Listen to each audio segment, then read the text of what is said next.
Fait que vous mettez le gâtet, c'est comme quand tu joues au baseball au champ extérieur. C'est toi qui as la balle. Alors, mon nom est Pierre-Réaume. C'est moi qui vais vous accompagner pendant la période de consultation. Alors, on va avoir tout d'abord quelques rappels en débutant au sujet du programme AEC. Après ça, on va avoir une mise en contexte de la consultation en trois, les modifications qui vont vous être proposées pour le programme Medivizna et qui ont été proposées pour le programme Medivizna et les prochaines étapes pour le secteur Caprin. Alors, la merveilleuse équipe qui a travaillé là-dessus. On vous présente Annie Daigneault, coordonnatrice au programme, Julie Arsenault, professeure titulaire, faculté de médecine vétérinaire, Anne Leboeuf, qui est agente de recherche à la faculté, elle aussi, Gaston Rio, coordonnateur du programme MV au CEPOC, Catherine Élément-Bounian, qui est responsable de recherche et développement au CEPOC, Simon Tremblay, biologiste moléculaire, laboratoire santé animale du MAPAC, et Roxane A., qui est responsable du réseau des petits ruminants du secteur des cervidés au MAPAC. On les remercie tous pour le travail qu'ils ont effectué. Alors, on commencerait tout d'abord, si vous êtes bien à l'aise avec ça, avec le programme. Alors, on débute. Alors, Donc, c'est... c'est moi. Donc, le programme d'assainissement de l'arthrite encéphalite caprine a connu une grande augmentation en sa popularité dans les dernières années, passant de 25 adhérents à 49 actuellement. Et puis, avec une plus forte participation auprès des producteurs de chèvres de boucherie que des chèvres laitières, mais les troupeaux de chèvres laitières sont des troupeaux avec grand nombre d'animaux là, à l'intérieur.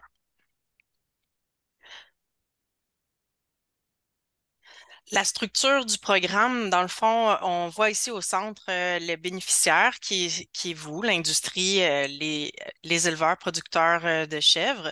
Gravitent autour plusieurs intervenants, entre autres le CEPOC qui est le coordonnateur du programme.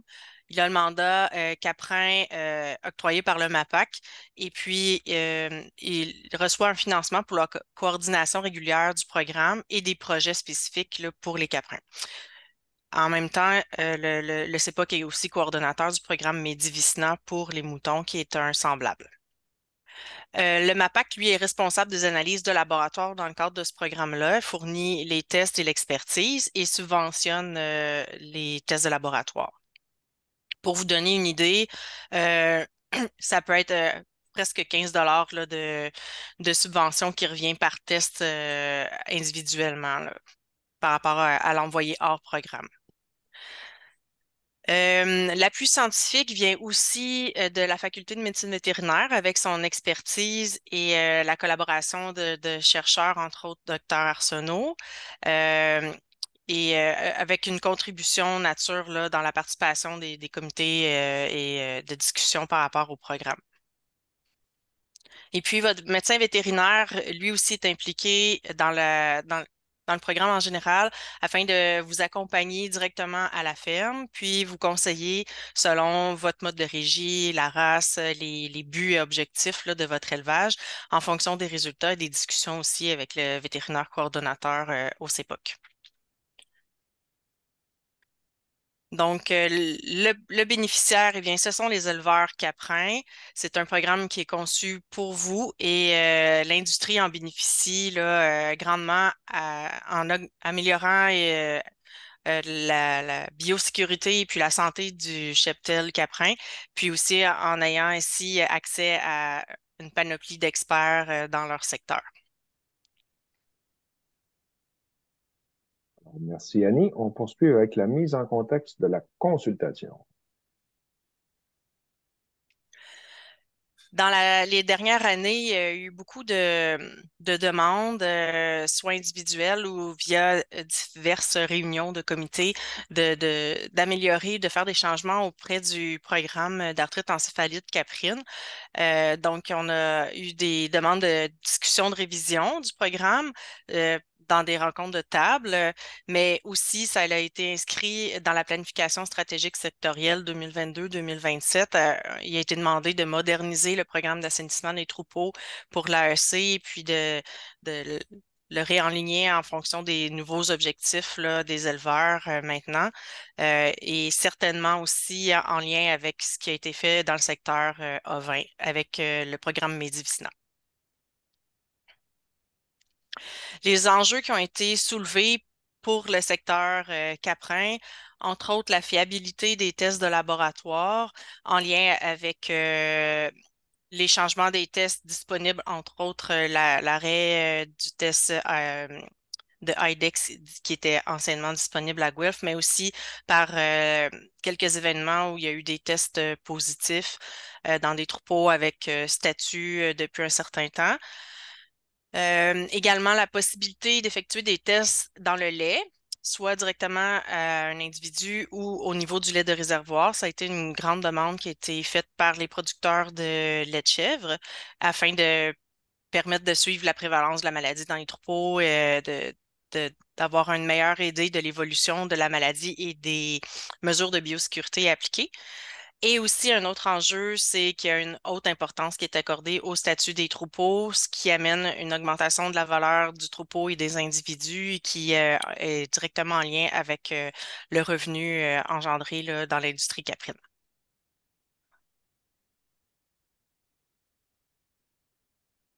Alors, on passe maintenant au projet là, oui, c'est ça, projet Medivizina. Les deux prochaines diapos, ça serait Gaston. Ah, le voilà. Oui, Ouais, vas-y, c'est Gaston. ça. Oui. J'arrive. J'arrive, c'est bon. Vous parlez de ça, ce projet-là. Finalement, c'est un projet qui nous a occupé l'équipe. Là, essentiellement, c'est l'équipe qui vous a été présentée tout à l'heure par Pierre. Ce qu'on a fait, dans le fond, en premier lieu, ça a été un sondage en ligne, puis ça a permis à 68 répondants de répondre au sondage, si on veut, 57 éleveurs et 11 vétérinaires. Il y a eu aussi des groupes de discussion qui ont eu 19 participants, 14 producteurs puis 5 vétérinaires. Fait que ça a été aussi très enrichissant. Ça nous a permis aussi le projet qu'on va vous présenter dans les prochaines diapositives, ben, de faire une mise à jour au niveau de la littérature pour voir où on en est en 2023, 2022, 2023 au niveau de ce programme-là, au niveau des lentivirus, parce que Medivicina, c'est un antivirus, l'arthrite encéphalique caprine, c'est un antivirus. C'est deux virus très apparentés qui peuvent même sauter, si on veut, d'une espèce à l'autre, si vous me permettez de le dire. Ça nous a permis tout ça, puis je vous invite aussi à auditionner, si ce n'est pas déjà fait, les deux webinaires qui ont été produits, un en juin puis un en septembre, pour vous donner une idée d'où on s'en va au niveau du programme des Medivicina aussi.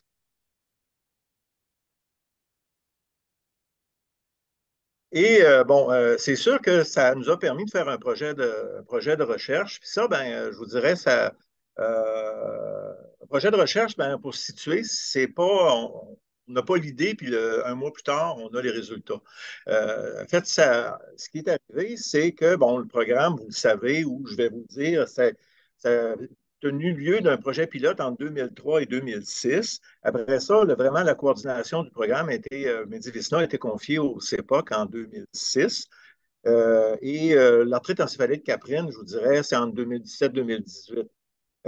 C'est bien évident que, personnellement, moi, je me suis rendu compte que, ben, au bout de 20 ans, ben, il y a peut-être lieu de s'interroger là-dessus, puis avec des discussions aussi avec les éleveurs qui nous ont manifesté des commentaires judicieux et constructifs sur le programme. Je pense que ça nous a permis, par la suite, la première étape, ben, c'est de transmettre, de trouver des gens qui veulent travailler avec les gens du CEPOC à cet effet-là. Vous avez vu ceux qui nous accompagnent aujourd'hui, pour mettre en commun nos idées pour bâtir un projet. Après ça, l'autre étape, c'est de trouver aussi, une fois qu'on a trouvé le groupe d'experts, c'est de trouver le programme de financement qui peut nous permettre d'aller plus loin. Par la suite, rédiger le programme. Par la suite, faire accepter le programme par les organisations de financement comme Partenariat canadien pour l'agriculture, ce qui peut prendre juste l'acceptation au moins 6 mois. Ça veut dire que malgré notre volonté d'aller le plus vite possible, hein, ce type de projet-là, ça peut prendre facilement 3 ans. Donc, puis en travaillant d'arrache-pied pour que ça avance le plus vite possible, c'est ce qui s'est produit aussi au niveau de ce programme-là.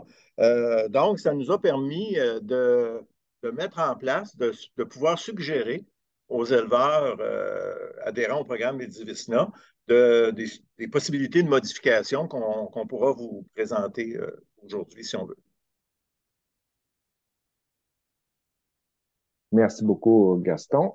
Alors, les enjeux, les points positifs, ça va nous être présenté par Annie. Ouais. Ah, par Mme Arsenault. La voici, la voilà. Oui. Alors, pendant les consultations, à travers soit les focus group, les groupes de discussion qui ont été faits ou les questionnaires, ben, on a pu soulever en fait plusieurs points positifs. D'abord, les éleveurs souhaitent que le programme continue. Le programme permet vraiment de renforcer le lien entre le vétérinaire et son éleveur. Le programme va favoriser l'amélioration de la biosécurité. Ça a été vraiment nommé comme étant un avantage important là, qui permet d'améliorer globalement la biosécurité plus largement que ce qui est nécessaire pour le Medivicina. Ça a été aussi rapporté que le programme permet souvent d'améliorer la santé générale des troupeaux participants, entre autres d'améliorer l'état en fait, la santé de la glande mammaire. Je dirais que ça, c'est un avantage qui a été nommé, puis qui a été nommé de façon très variable. Dans certains troupeaux, c'est flagrant que ça a vraiment permis d'améliorer très significativement la santé.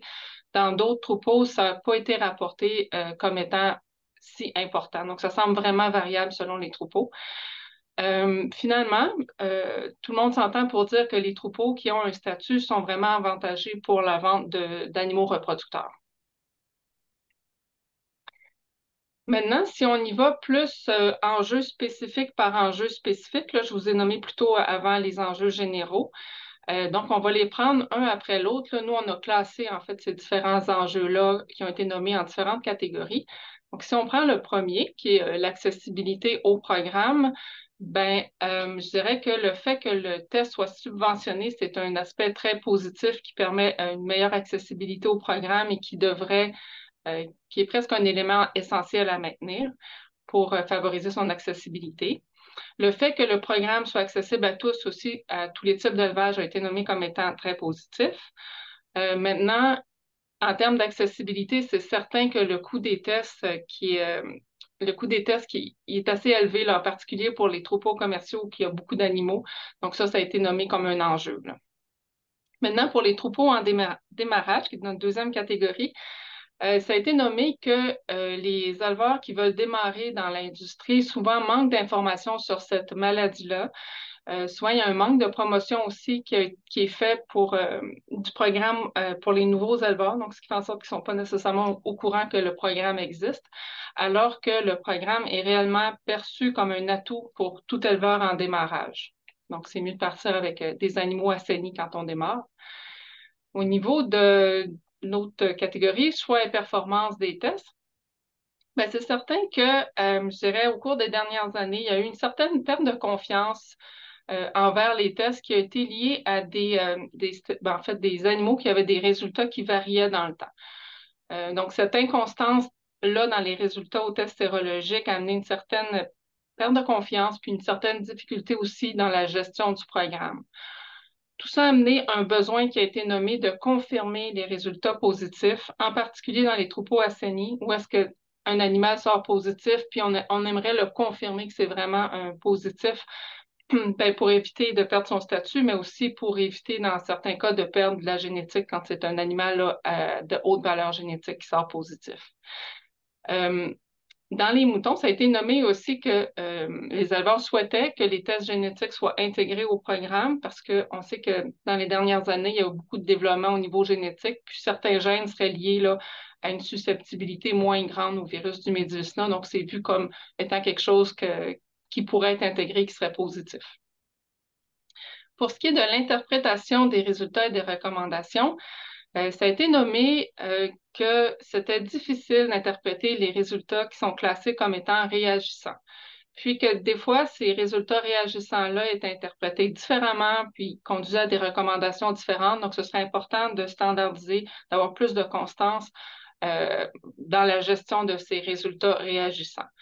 Une autre chose qui a été nommée, c'est qu'il manquait de connaissances actuellement sur les voies de transmission au Québec du virus, sur les souches qui circulent, en fait, sur tous les facteurs qui pourraient expliquer que subitement, on a un résultat positif dans un troupeau qui est assaini depuis longtemps. Pour ce qui est de l'échantillonnage des animaux, quand on parle d'échantillonnage, c'est dans les troupeaux qui ont un statut. Pour maintenir leur statut dans les gros troupeaux, on fait un échantillonnage périodique d'animaux.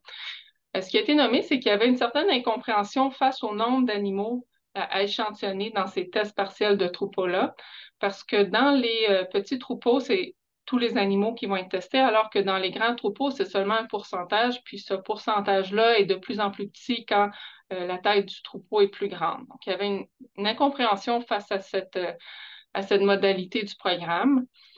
Ça entraîne le fait que les coûts par test deviennent plus élevés dans les petits troupeaux parce que tout le monde est testé. Il a été souligné aussi que la méthode de choisir ces animaux-là en ferme était inconstante et, dans le fond, pas nécessairement standardisée d'un troupeau à l'autre, donc ça pouvait devenir un enjeu. Et finalement, la méthode d'identification des tubes de sang à la ferme, là, en fait, le fait d'écrire sur le tube pourrait être avantageusement remplacé par d'autres façons de faire, comme par exemple utiliser des codes barres pour réduire le risque d'erreur et pour éviter les pertes de temps en ferme et au laboratoire. Maintenant, pour ce qui est de l'achat et de vente d'animaux, c'est certain qu'un troupeau assaini, ça a été nommé comme un atout très important pour la vente d'animaux. Par contre, dans les troupeaux assainis, ça a été aussi nommé que ça devenait difficile de se procurer des animaux pur sang de troupeaux à statut équivalent, surtout pour les races qui sont peu fréquentes ou qui a peu de troupeaux assainis dans cette race-là. Ça a été soulevé aussi que les tests avant l'achat et la quarantaine n'éliminent pas complètement les risques d'introduire un animal positif dans un troupeau assaini, donc c'est un risque qu'on doit mieux gérer. Et finalement, il y a certaines faussetés qui ont été rapportées quant à la situation des troupeaux, du statut des troupeaux, qui étaient véhiculées sur les réseaux sociaux. Ça a été nommé comme un enjeu. Pour la biosécurité maintenant, l'application de certaines règles de biosécurité a été nommée comme étant irréaliste, par exemple, cadenasser la ferme, ou très difficile à appliquer, par exemple, pour tout ce qui est le partage d'équipements. L'accent pour l'instant, ça a été nommé que c'est mis beaucoup sur des vecteurs passifs, donc par exemple contact avec de l'équipement contaminé, alors que le risque principal d'introduction du virus, c'est vraiment un risque qui est lié à des contacts vraiment directs entre les animaux.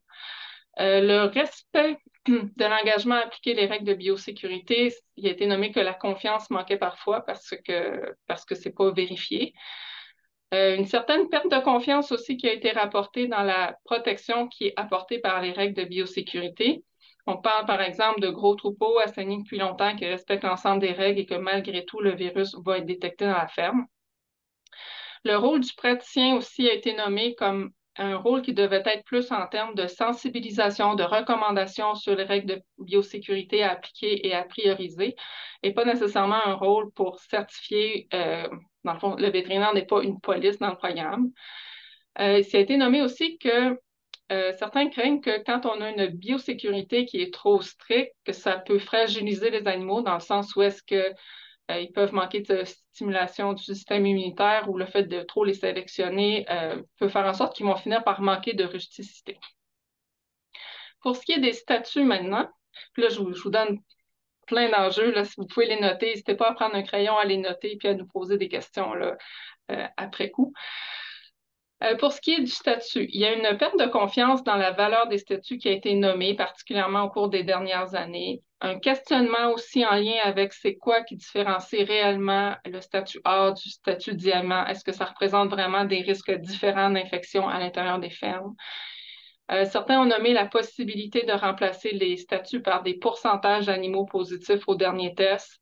D'autres ont plutôt nommé que c'est important de valoriser, de continuer à valoriser les statuts tels que connus, particulièrement parce que plusieurs éleveurs ont fait des efforts vraiment très importants, ont investi des grosses sommes pour atteindre ces statuts-là. Il a été nommé aussi que l'atteinte d'un statut pouvait être vraiment difficile, particulièrement dans les très gros troupeaux, alors que ce sont des troupeaux qui arrivent à maintenir une prévalence d'infection qui est très, très faible. Finalement, enjeu important, c'est vraiment l'inquiétude envers la perte de statut, en particulier pour les gros troupeaux, parce que les conséquences sont très importantes quand le statut est perdu, puis ça peut coûter très cher à l'obtenir à nouveau. Pour la gestion des données, prochain item, un quelque chose qui a été nommé, c'est que ce serait bien que le rappel pour le prochain test de troupeau soit fait un peu avant pour tout simplement optimiser les visites du vétérinaire pour limiter ces coûts-là. Et ça a été nommé aussi que ce serait intéressant d'informatiser les données autant au niveau de en ferme, là, pour noter les animaux qui sont testés, que de la transmission des résultats et que ces résultats-là puissent être intégrés aux logiciels de régie qui sont déjà utilisés vraiment pour optimiser la gestion de toutes ces données-là et la possibilité de les exploiter aussi. Maintenant, pour ce qui est du financement du programme, ben, c'était nommé que les coûts des tests, les coûts des visites vétérinaires, ça restait un enjeu vraiment important en termes de participation parce que c'est quand même des coûts qui sont non négligeables. Certains éleveurs ont rapporté aussi que c'était difficile de bien voir les bénéfices économiques liés à la participation du programme, qu'on avait besoin de plus de données pour prendre des décisions éclairées face au fait de participer ou non ou de continuer à participer. Ça a été nommé aussi que dans les petits troupeaux, l'investissement était plus difficile à rentabiliser parce que le coût par tête était plus élevé parce que même une fois le statut obtenu, tous les animaux doivent continuer à être testés périodiquement. Pour ce qui est de la coordination du programme, il a été nommé que la gouvernance actuelle était mal comprise des éleveurs, qu'il y avait peut-être une clarification à apporter à ce niveau-là, puis que généralement, les gens souhaitaient qu'il y ait plus de communication, plus d'échanges entre les différents intervenants, entre l'industrie, les gens qui gèrent le programme dans une perspective d'amélioration continue. En termes de communication, qui est le prochain enjeu, il a été nommé que certaines rumeurs ou échanges, en particulier sur les réseaux sociaux, pouvaient miner la crédibilité du programme, particulièrement en lien avec la fiabilité des tests qui sont utilisés. Puis qu'il y avait un souhait d'avoir plus d'échanges aussi entre les éleveurs participants, particulièrement quand les éleveurs débutent le programme et sont en phase d'assainissement, donc de s'échanger des trucs, de partager tout simplement.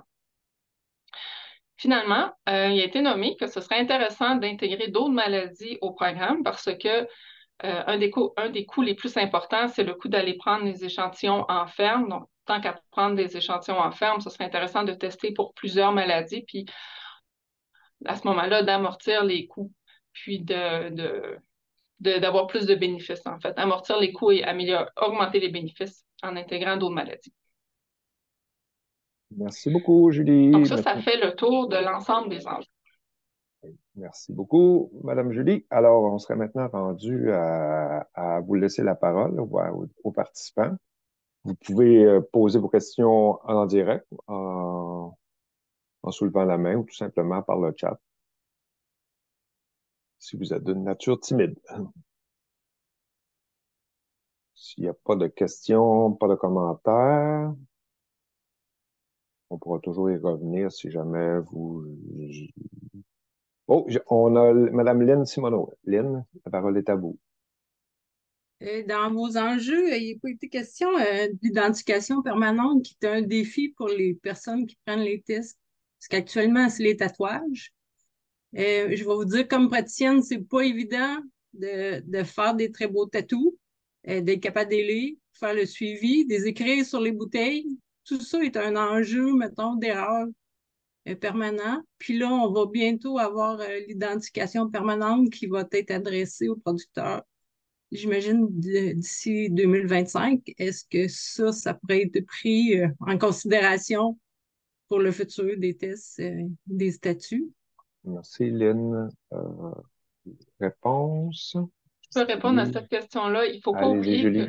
il faut pas oublier que ce sondage-là, cette consultation-là a été faite seulement auprès d'éleveurs de moutons qui ont tous la TQ, là.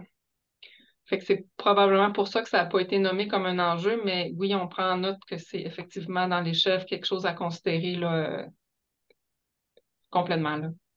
Puis un deuxième enjeu que je pourrais rajouter, c'est le prix, considérant les gros troupeaux qu'on a dans les chèvres laitières, puis que ce soit le vétérinaire qui soit obligé d'aller prendre les échantillons. Est-ce qu'il y aurait peut-être un avenue à considérer via un technicien qui a coût moindre pour prendre les échantillons, ce qui serait intéressant pour les producteurs. Puis je pense qu'une formation ces techniciens-là pourraient faire l'affaire aussi. Puis même pour évaluer la biosécurité, je pense qu'ils seraient aptes à faire ça aussi. Merci, Lynn. D'excellents commentaires et d'excellentes suggestions. Alors, est-ce qu'il y a d'autres interventions que celle de Dame Oui, Lynn? je trouve pas ma main.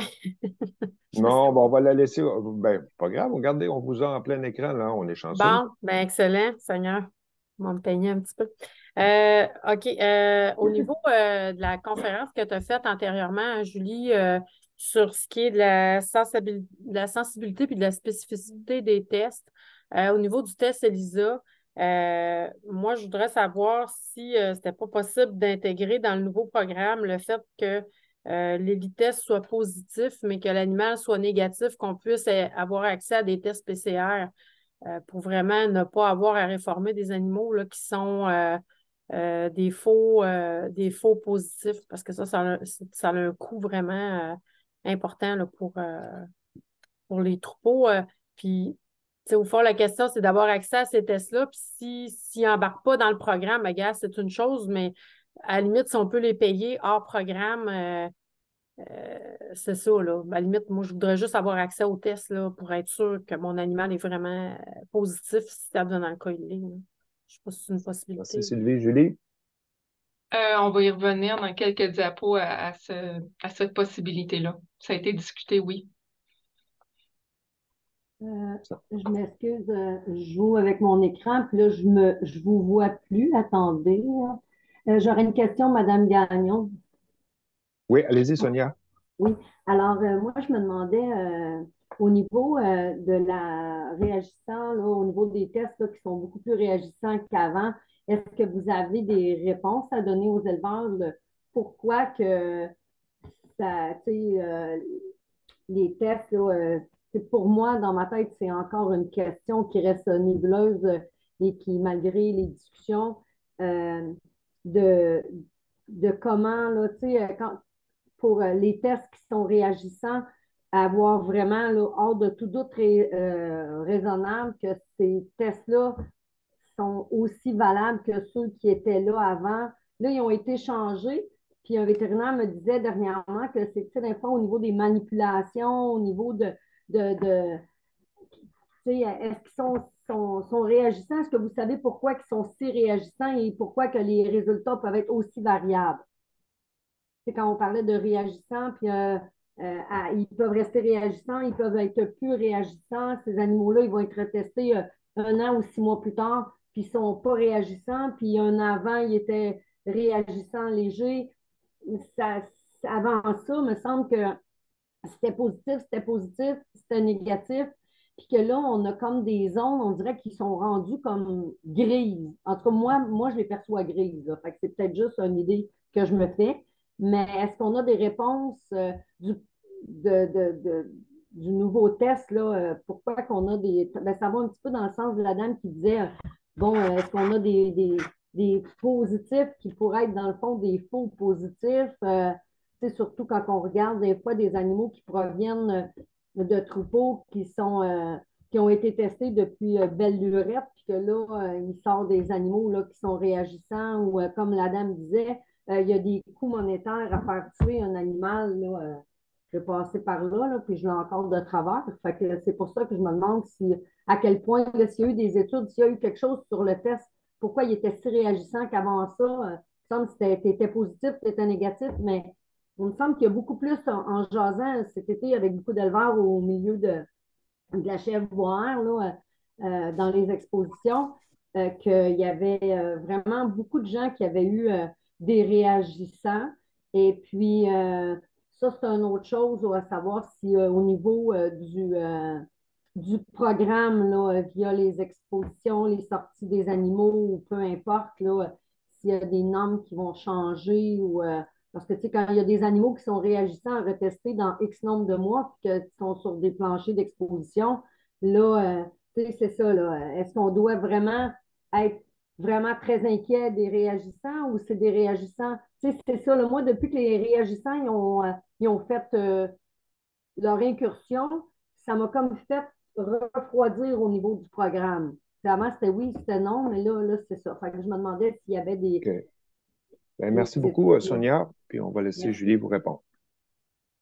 C'est une excellente question. On n'a pas toutes les réponses, mais on a quand même plusieurs hypothèses. La première chose qu'il faut savoir, c'est que cette zone grise-là avec le test a toujours existé.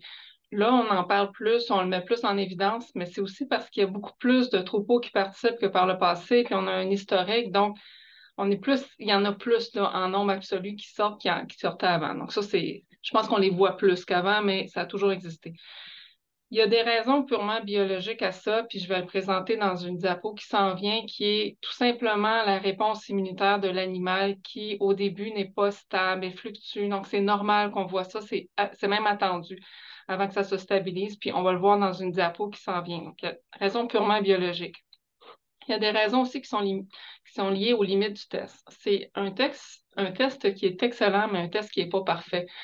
Puis, des fois, il va manquer un animal qui est réellement infecté, puis d'autres fois, il va détecter un animal qui ne l'est pas réellement infecté.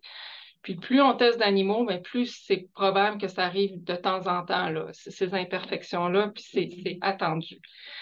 L'autre chose, pourquoi qu'on en voit peut-être plus maintenant, puis c'est peut-être lié à la façon dont on a géré le programme, parce que dans le fond, par le passé, on retestait les animaux positifs qu'on avait un doute si c'était positif ou pas, puis s'ils ressortaient négatifs, ben on dit OK, c'est correct. Mais ça a peut-être été une erreur de le faire aussi souvent, puis peut-être qu'on a laissé, dans le fond, des animaux positifs qui ont permis à l'infection de se propager un peu, puis là, plus tard, c'était redétecté.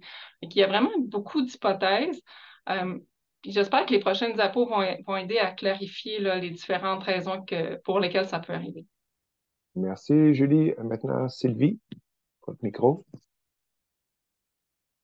C'est moi? Oui, c'est à vous, Sylvie. Parce que mon chum a parlé en même temps, fait que j'entends rien. Ah oui, OK. lui, on le connaît, hein? C'est bon. Moi, je voulais juste mentionner que lorsque les animaux sont gestés en Ontario, il n'y a pas de test qui est fait. Fait que je ne sais pas si c'est de quoi là, ouais, ils disent de ne pas faire les tests pendant que les animaux sont gestants parce que ça pourrait peut-être avoir un effet sur le résultat. Je ne sais pas si tu as vu ça dans ta revue de littérature, Julie. Oui, chez les chefs, c'est rapporté, il y a une baisse dans le niveau d'anticorps avant la mise bas puis autour de la mise bas, oui. Ah, Mais merci. je dois dire que la revue de littérature, on l'a vraiment fait là, de façon très exhaustive pour les moutons, étant donné que le projet était sur les moutons, mais il y aurait une revue de littérature à mettre à jour là, pour la chèvre avec tout ce qui est plus récent en termes de tests, là. Ça, c'est sûr. Merci, Sylvie, puis ton conjoint aussi pour la question. Alors, Catherine Michaud. Oui, bonjour. Excusez-moi, ma caméra ne s'allume pas pour une raison que je ne comprends pas. C'est pas grave. Comme intervenant dans les enjeux que j'ai vus beaucoup cet été puis qu'on partage beaucoup sur les réseaux sociaux, c'est une espèce de paranoïa qu'il y a présentement quand il y a des résultats qui sortent positifs, même pour des troupeaux, que ça fait quand même un certain nombre d'années qui sortent, qui testent. Il y a même des producteurs qui remettent complètement en jeu le fait d'être producteur, qui se disent, ah, moi, je vais sortir de la production. Il y a des producteurs qui sont vraiment démolis de tout ça quand il sort un positif. Alors que, en tout cas, de ce que je sais du programme et tout ça, c'est pas. Je pense pas qu'ils ont à complètement réformer leur troupeau, là, tu sais. Donc, il y a une espèce peut-être d'incompréhension de la façon dont, qu'est-ce que ça veut dire un positif, puis comment on fait pour mieux encadrer ça, un positif. Et ça a été vraiment, vraiment marqué là, cet été, là, des producteurs sur Facebook qui disaient j'ai un positif, je suis désolée, je ne pourrais plus vendre de reproducteurs, je pense même à fermer. Donc, on a vu quand même beaucoup de détresse psychologique là, liée à la sortie de résultats positifs. Donc, je ne sais pas qu'est-ce qui pourrait être fait par rapport à ça. Je n'ai pas la solution, mais ça faisait partie des enjeux là, que moi, j'ai observé comme intervenant là, dans les derniers mois. Julie ou... Oui, bien, ça fait partie de nos grandes préoccupations aussi, puis je vais y revenir là, à la prochaine diapo, justement. Parce on veut pas que ce soit un programme qui cause de la détresse psychologique ou de l'angoisse. On veut vraiment que ce soit un programme qui soit aidant. Mais Catherine, en tout cas, Attends, juste pour te dire, Catherine, au fond, la personne a juste à le remettre en quarantaine, son animal, s'il pourrait être vendu, là, à un moment donné, nous autres, on fait des retests avant de vendre des animaux. Si on pense que peut-être qu'on a quelqu'un qui est positif dans le troupeau, il est mis en quarantaine, puis il est testé, puis après ça, il part. Mais à un moment donné, il faut juste revoir nos protocoles, là. Oui, mais c'est pas juste ça, c'est l'affichage sur les réseaux sociaux. Qu'est-ce que les autres vont penser de moi? Que je serai plus Ça, jamais là, capable, je serai plus capable l'anxiété, de vendre, arrêtez-moi, je serai si plus capable bol. de jamais de vendre mes animaux comme animaux reproducteurs.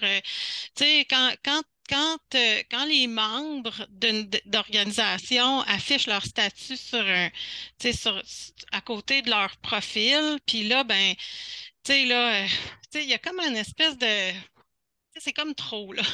Il y a une grosse balloune, là. Tu sais, on peut-tu la dégonfler puis revenir sur le plancher des vaches puis se dire les vraies affaires puis tu sais, de respirer un petit peu, là. Tu sais, tu comprends ce que je veux dire? Puis je dis, tu sais, je suis pas dans les protocoles, je suis pas dans les recommandations, Sylvie, de qu'est-ce qui devrait être fait, qu'est-ce qui devrait pas être fait. Je dis juste que présentement, il y a une balloune, là, pour l'AEC puis pour beaucoup d'autres maladies, là.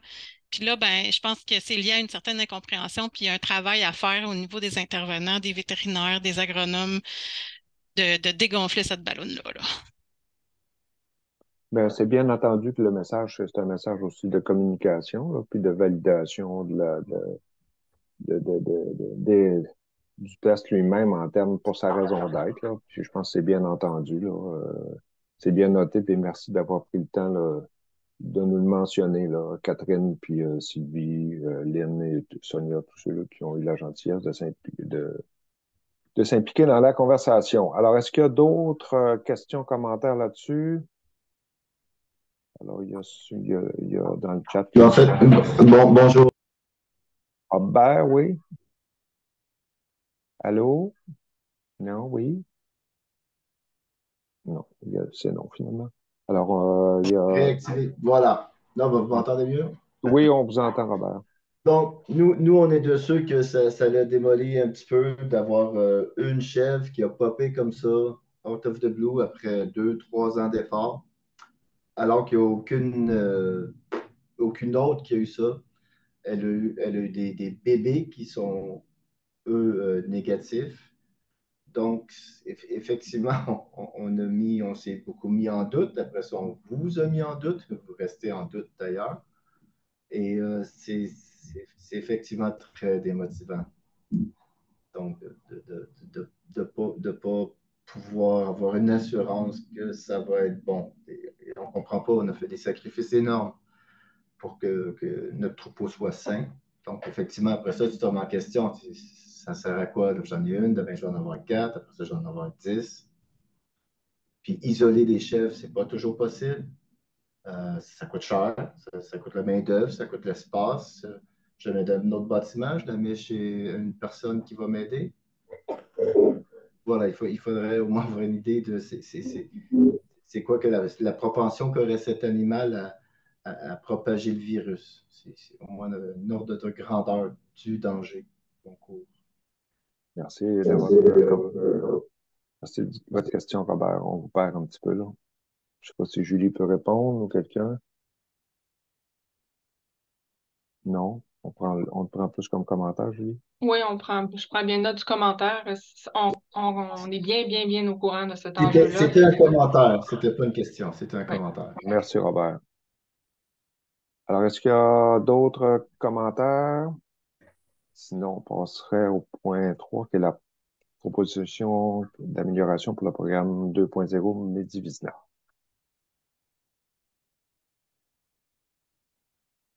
Je vais continuer à présenter.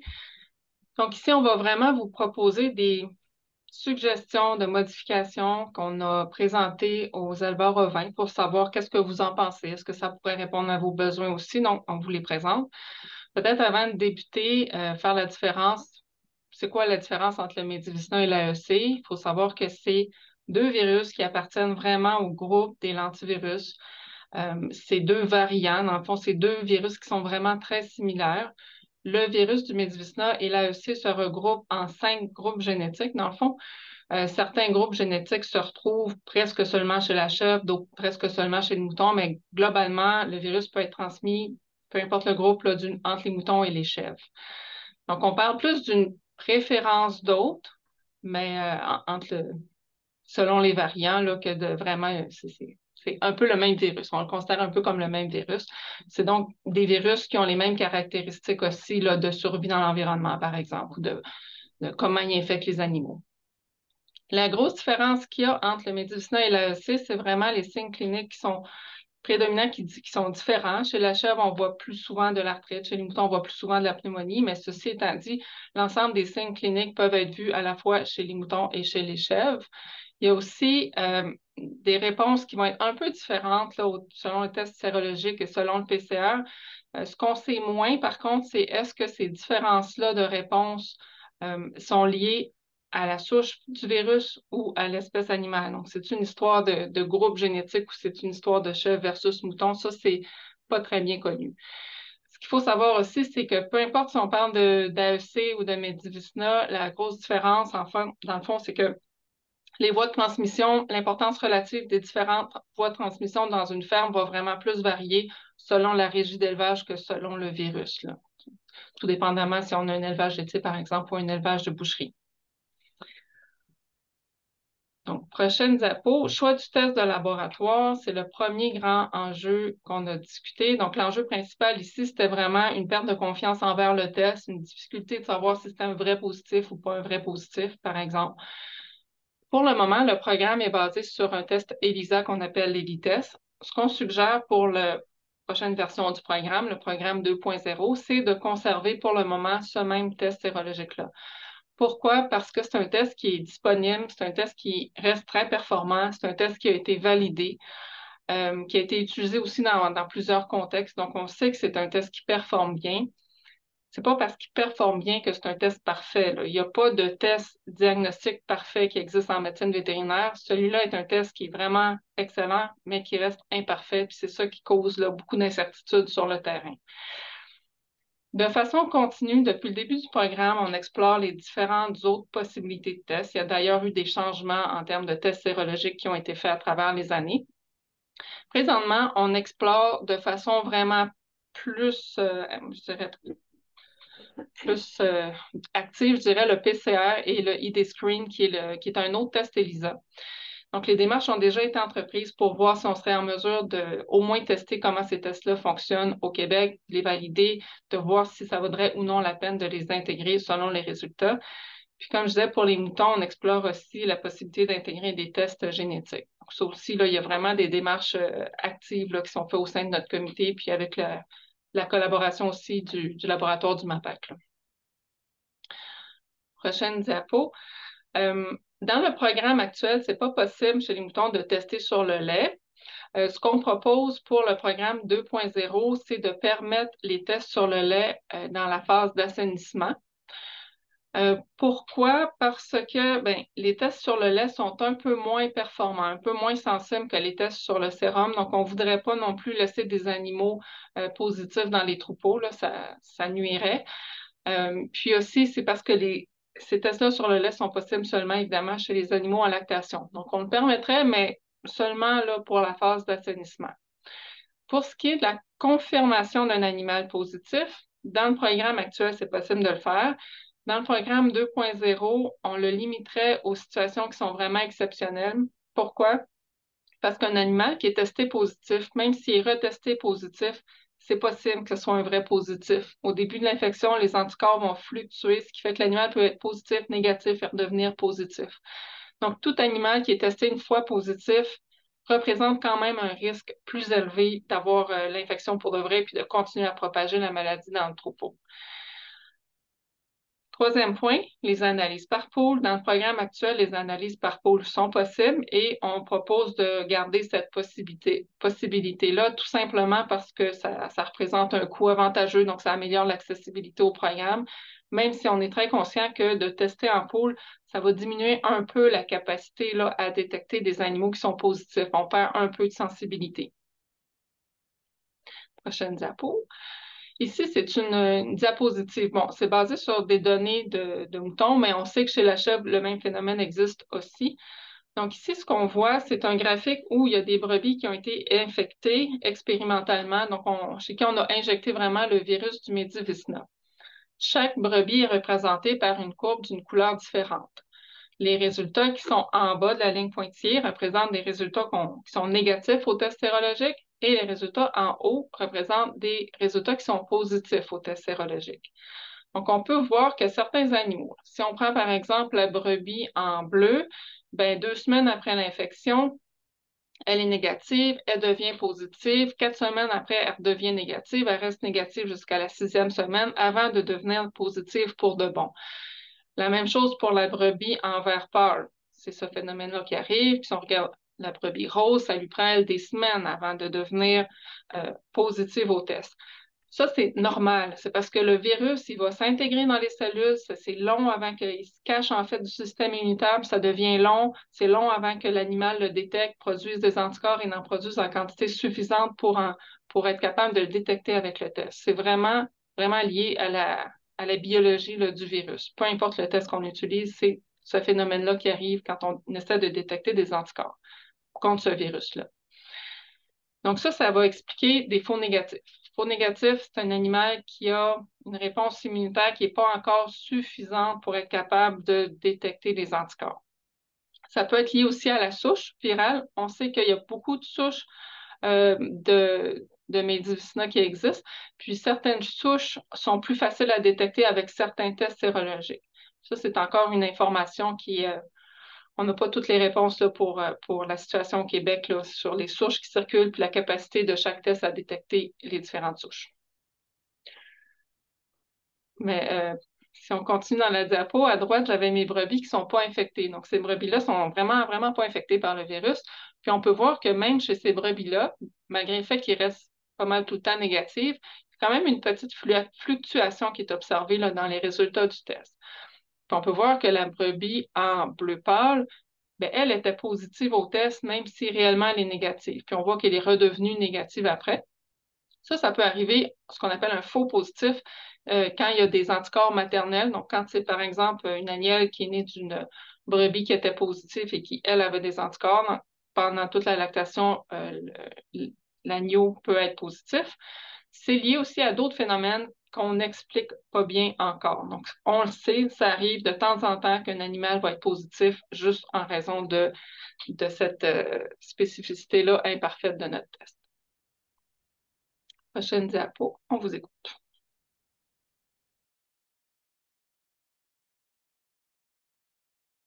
Alors, est-ce que vous avez des commentaires, des questions à Julie à la suite de ce qui vient de vous être présenté concernant les modifications qui étaient proposées pour le programme Medivacina? Sylvie? Oui, je cherche ma main. Ah, c'est parfait, je t'ai vu. C'est bon. Au fond, mettons là, que dans le programme, là, toi, tu testes en pool, là. Mais mettons que moi, là, je veux avoir des tests individuels, là. C'est-tu possible si je veux les payer moi-même? T'sais, vous autres, vous le faites parce que le programme, c'est pour que ça coûte moins cher, mais si moi, ça ne me tente pas d'en échapper une, là, je ne sais pas si c'est de quoi là, qui. Oui. Je vais laisser la parole à Gaston qui est plus, Gaston? qui est plus dans ces modalités-là. Oui, j'arrive. Mais ça, c'est votre choix. Hein? C'est parce que sur le formulaire de soumission des échantillons au laboratoire, il est marqué pas de pool en pool de 3 ou en pool de 5. C'est votre choix, ça, le plus ultime de le faire. Si vous désirez le faire en pool individuel, vous allez être facturé 3,50 $ individuellement par échantillon. Par contre, si c'est en pool de 5, bien, éventuellement, bien, vous avez vu, ça peut diminuer un peu la sensibilité. Ça fait que ça, c'est vraiment votre choix.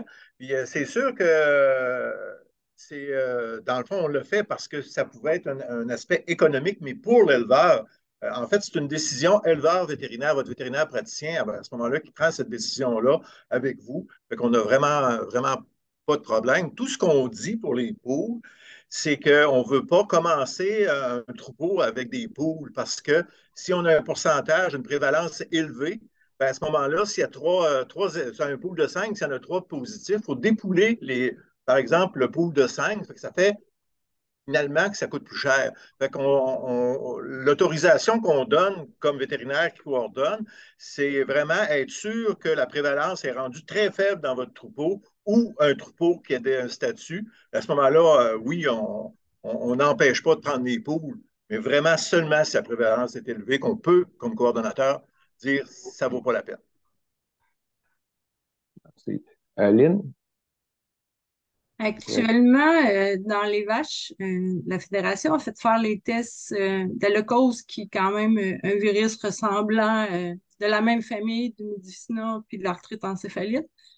La Fédération a pris les devants, puis elle a fait tester dans le lait, mettons, la prévalence des troupeaux pour savoir comment travailler avec les producteurs s'ils ont une prévalence très élevée, mettons, travailler sur la biosécurité, ou s'ils ont une prévalence très faible, ben, peut-être faire le statut de chacun des animaux pour assainir le troupeau. Est-ce que c'est un avenue qui a été discuté auprès de votre programme, sachant que, dans le fond, les tests de lait sont pris à chaque mois pour d'autres raisons, se rendre au laboratoire, sont déjà disponibles?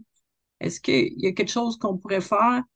Parce qu'actuellement, tu sais, les troupeaux qui sont déjà à prévalence positive puis qui n'ont pas initié d'assainissement, rendu à 250 têtes, là, c'est très difficile de revenir en arrière à part de tout vendre ton troupeau puis de recommencer à zéro. Tandis que si on travaille en sachant la prévalence puis qu'on travaille sur la biosécurité, peut-être qu'on pourrait avoir un avenue favorable dans la prévalence des troupeaux. C'est un petit commentaire. Merci beaucoup, Lynn. Sonia? Oui, dans le fond, si j'ai bien compris, parce que bon, un animal va être, mettons, réagissant, il va être, suite au schéma qu'on vient de voir, là, les courbes, ça veut dire que tantôt, s'il y a quelqu'un qui parlait, tu sais qu'en Ontario, les animaux qui étaient soit en mise bas ou qui étaient près du chevrotage, là, oui, ça veut dire que si on regarde le schéma, je ne sais pas moi, quelques chèvres qui sont réagissantes, tu sais, quand je vous disais que je mettais en doute la fiabilité, là, ça veut dire que si on a des réagissantes qui sont gestantes ou qui sont en fin de gestation, puis qu'après, on les refait un mois plus tard ou 2 mois ou 3 mois, puis que là, tout est parfait, il n'y a plus de réagissants. Est-ce que ça peut être un des aspects de ça, étant donné que, dans mon cas à moi, parce que tantôt, le monsieur disait qu'il avait été démoli, là, j'en suis une démolie. Alors, puis là, je mets toujours en doute, moi aussi, de ne pas avoir envie de vendre des animaux. Qu'est-ce que Catherine, elle a abordé, là, je suis un peu dans cet état d'esprit-là. Ça veut dire que les quelques, mettons, réagissantes femelles, quand j'ai regardé les résultats, c'est pratiquement toutes des chèvres qui étaient pour mettre bas. Ça veut dire que là, OK, oui, on a détruit un mâle, mais moi, ma peur, c'était que même s'il était réagissant élevé, qui n'était pas nécessairement encore contaminé ou contaminant, ça ne veut pas dire que là, à toutes les fois que je les regarde, je me dis, oh mon Dieu, j'en ai peut-être, tu sais, dans le sens que c'était peut-être juste parce qu'il était gestante, si je comprends bien, près de la mise bas ou tu sais, que je me dis, comment ça, j'en ai jamais eu, ils ne vont pas au chaud, ils ne sortent pas de chez nous. Là, tu sais, c'est toujours bien pas les gens qui mettent des bottes, qui se lavent les mains. Tu sais, je suis encore à essayer de comprendre d'où ça vient. Fait que ça veut dire que ça pourrait être du fait des animaux qui sont gestants, là. Pour ce qui est des femelles, là, que quand ça sort réagissant léger ou peu importe, puis qu'après on refait un test et que ça ne sort plus, tu sais, là, j'ai 2 courbes. Fait que si je comprends bien, c'est la prévalence à peut-être popper légèrement peut venir peut-être plus du fait d'être gestant ou c'est ça, c'est pour ça que je reviens sur cette question-là. Julie va répondre à votre question, Sonia. Désolée, là, j'essaie, je suis là pour... Non, c'est parfait. Sonia, prenez tout le temps qu'il faut. C'est juste que je voyais Julie avait la main levée, là, voulait vous répondre. Puis vous pourrez poursuivre après, Sonia. Là. Non, c'est beau, j'ai fini. Merci à vous. Il faut vraiment faire une revue de littérature en profondeur pour essayer de voir s'il n'y a pas des facteurs qui ont été rapportés qui pourraient expliquer cette fluctuation-là dans les anticorps. Mais à ma connaissance, ça serait plus des animaux positifs qui, autour de la gestation, ont une baisse d'anticorps. Donc, ce serait des positifs qui deviennent négatifs, qui sont plus difficiles à détecter. Donc, ce serait plutôt l'inverse. Pour les animaux qui sont faux positifs, donc un animal qui est réellement pas infecté puis qu'on détecte positif, ce qui est bien connu, c'est les anticorps maternels qui peuvent faire ça. Pour les autres situations, c'est vraiment pas bien connu. Mais nous, on est en train d'explorer là, toutes les données de sérologie pour essayer d'avoir des hypothèses, des pistes, essayer de trouver pourquoi ça fait ça et dans quelle situation ça fait ça, mais il manque de connaissances là-dessus, là, pour être très honnête. OK, parce que c'est ça, là, dans le fond, si on prend des animaux qui sont rendus à 7, 8 ans, ils ont toujours été négatifs, ou 5 ans, 6 ans, peu importe, puis que là, on a un moment de leur vie, comme j'ai vécu ce printemps, que là, on va avoir des animaux légèrement réagissants. L'année passée, quelques animaux, tous ces animaux-là ont été retestés, puis personne, même une année plus tard, puis ils n'ont pas ressorti ces animaux-là. Puis faites bien attention avec le vétérinaire de reprendre ces animaux-là, là, tu sais, pour vraiment, là, puis fait que là, c'est pour ça là, en tout cas, c'est pour ça que je vous dis que je suis encore à l'analyse de l'expérience que j'ai vécue.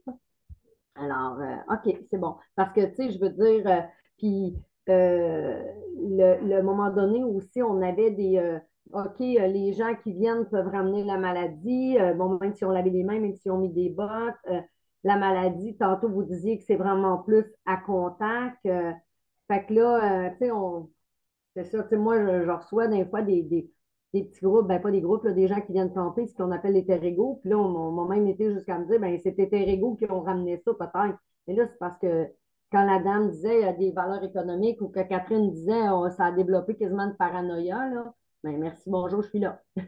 Fait que c'est ça. Ben, je vais continuer, c'est très intéressant. Et ça, on va voir ce que ça va Et amener on va merci beaucoup, Sonia, pour votre intervention. Puis on va en prendre une de Gaston. Puis après ça, Julie va poursuivre sa présentation parce que c'est pas terminé, là. Il lui reste des éléments à aborder avec vous, là. Si vous me permettez un petit commentaire, je veux dire, c'est tout un défi, hein, l'assainissement des troupeaux, puis la poursuite dans l'assainissement, puis tout ça. Mais il faut, je pense, réaliser une chose, quand même, il y a deux côtés. Il y a les faux négatifs, puis il y a les faux positifs. Les faux négatifs, ça, c'est ceux qui mettent le plus en danger votre statut dans votre troupeau. Le défi, c'est d'être en mesure éventuellement de les dépister parce que oui, ils sortent négatifs au test, mais il y a un faible pourcentage qui peuvent être faux négatifs. C'est sûr que les faux positifs, c'est ceux que présentement ils vous font mal parce que c'est des animaux que vous réformez, des animaux de valeur génétique que vous réformez, ils vous font mal. Puis évidemment, moi, ce que j'entends, puis c'est un peu la même chose que j'ai entendu au niveau des moutons, c'est on va devoir donner une meilleure explication, ça ne devrait pas être ça. Je devrais dire, on devrait préciser pour vous autres, les éleveurs, c'est quoi vraiment des réagissants. Les réagissants, quand ils sont mis réagissants, vous avez un trou à statut. En fait, c'est un animal qui sort positif. Mais là, évidemment, on le met réagissant.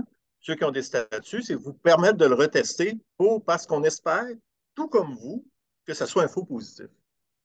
Mais ce qu'on remarque à la longue, c'est que par la fluctuation, ce qu'on a découvert aussi éventuellement avec les revues de littérature, c'est, j'oserais pas sacrer, mais c'est les motadites fluctuations des anticorps qui nous mettent des fois sur des fausses pistes en pensant que oui, il est sorti positif, ça devait être un faux positif, mais quand il redevient négatif, là, on saute de joie, ben, il était négatif, puis c'est ça qu'on dit, ben là, c'est sûr qu'il était négatif, mais non, ça se peut qu'il fluctue, ça se peut qu'il redevienne positif, puis ça, ben, ça demeurera, c'est dans nos réflexions qu'on a faites au niveau des moutons, puis ce qu'Annie va vous présenter dans les nouvelles moutures qu'on suggère, on accueille encore les commentaires, que rien coulé dans le béton, ben, c'est un peu pour évaluer encore mieux ce risque-là pour ne pas vous mettre en détresse psychologique. Ce n'est pas ce qu'on veut, puis pas mettre votre élevage aussi en détresse financière. C'est nos deux objectifs qui sont aussi importants l'un que l'autre. Voilà, je termine Merci. là-dessus. Merci, Monsieur Gaston. Alors, s'il n'y a pas d'autres interventions, on poursuivrait sur le 3.2, statut sujet et tralala. Et voici donc. Oui. Vas-y, Julie, on vous écoute. Merci. Dans le fond, l'équipe de travail, on a vraiment pris le temps de réfléchir, de digérer l'ensemble des enjeux qui ont été rapportés pour se faire une ligne de conduite, je dirais. Donc, parmi nos grands constats qui ont orienté notre ligne de conduite pour la révision, je dirais que c'est le fait qu'il y a plusieurs troupeaux avec quelques résultats positifs. On en parle depuis tantôt, on sait que ça existe, puis on sait que c'est un enjeu important. Ces quelques résultats-là positifs dans des troupeaux très négatifs, ça arrive pendant la phase d'assainissement. Puis c'est un problème pendant la phase d'assainissement parce que les très gros troupeaux, ça arrive qu'ils n'arrivent même pas à obtenir un statut parce qu'il y en a toujours un ou deux qui vont popper positif. Donc, ça prend vraiment du temps à obtenir un statut. Puis parfois, c'est même pas possible de l'obtenir. Mais ça arrive aussi dans les troupeaux qui ont des statuts. Dans des troupeaux qui ont des statuts depuis pas longtemps, mais dans des troupeaux qui ont des statuts depuis longtemps aussi. Puis ça, on l'a vu à travers différents projets de recherche qu'on a fait dans les dernières années, mais aussi à travers le programme. Ça arrive. Comme je le disais tantôt, est-ce que ces résultats-là qui arrivent de façon un peu surprenante, ce sont des vrais positifs qui sont liés à une propagation insidieuse parce qu'on n'a peut-être pas assez été prudent avec les animaux qui étaient positifs puis qui sont devenus négatifs après un retest? Est-ce que c'est ça? Ou est-ce que c'est tout simplement lié au fait que notre test n'est pas parfait, puis de temps en temps, il va avoir un résultat positif qu'on n'est pas vraiment capable d'expliquer, mais que ça reste un animal qui est entièrement négatif. Les deux situations sont possibles.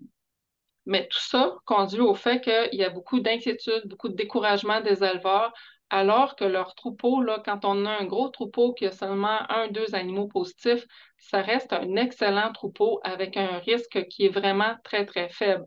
Puis ça doit être reconnu parce que c'est vrai. L'autre piste de réflexion, c'est est-ce qu'un statut argent, or, diamant, c'est vraiment si différent que ça? C'est la question qu'on s'est posée. Dans le fond, pour avoir, en fait, le risque minimal qu'il y ait des animaux positifs dans le troupeau, ça arrive quand le troupeau a vraiment une excellente biosécurité, particulièrement en termes de mouvement d'animaux. C'est vraiment, vraiment les contacts avec avec d'autres animaux ou l'introduction de nouveaux animaux qui va faire en sorte que le troupeau devient plus à risque. C'est un troupeau qui a eu un test complet. Donc, on est sûr que tous les animaux ont été testés puis que ce test complet-là a été fait récemment. C'est un troupeau qui a eu pas beaucoup de tests positifs au dernier test et c'est un troupeau qui a fait ses tests de façon individuelle. Ça représente la situation idéale où est-ce qu'on peut dire que le troupeau, il n'y a vraiment pas beaucoup de chances d'être positif. Or, dans le fond, quand on regarde nos statuts, entre un statut or et diamant, ben, les tests complets de troupeau, c'est fait plus vers le statut or. Donc, on peut vraiment se poser la question, est-ce que c'est vraiment proportionnel au risque, nos statuts?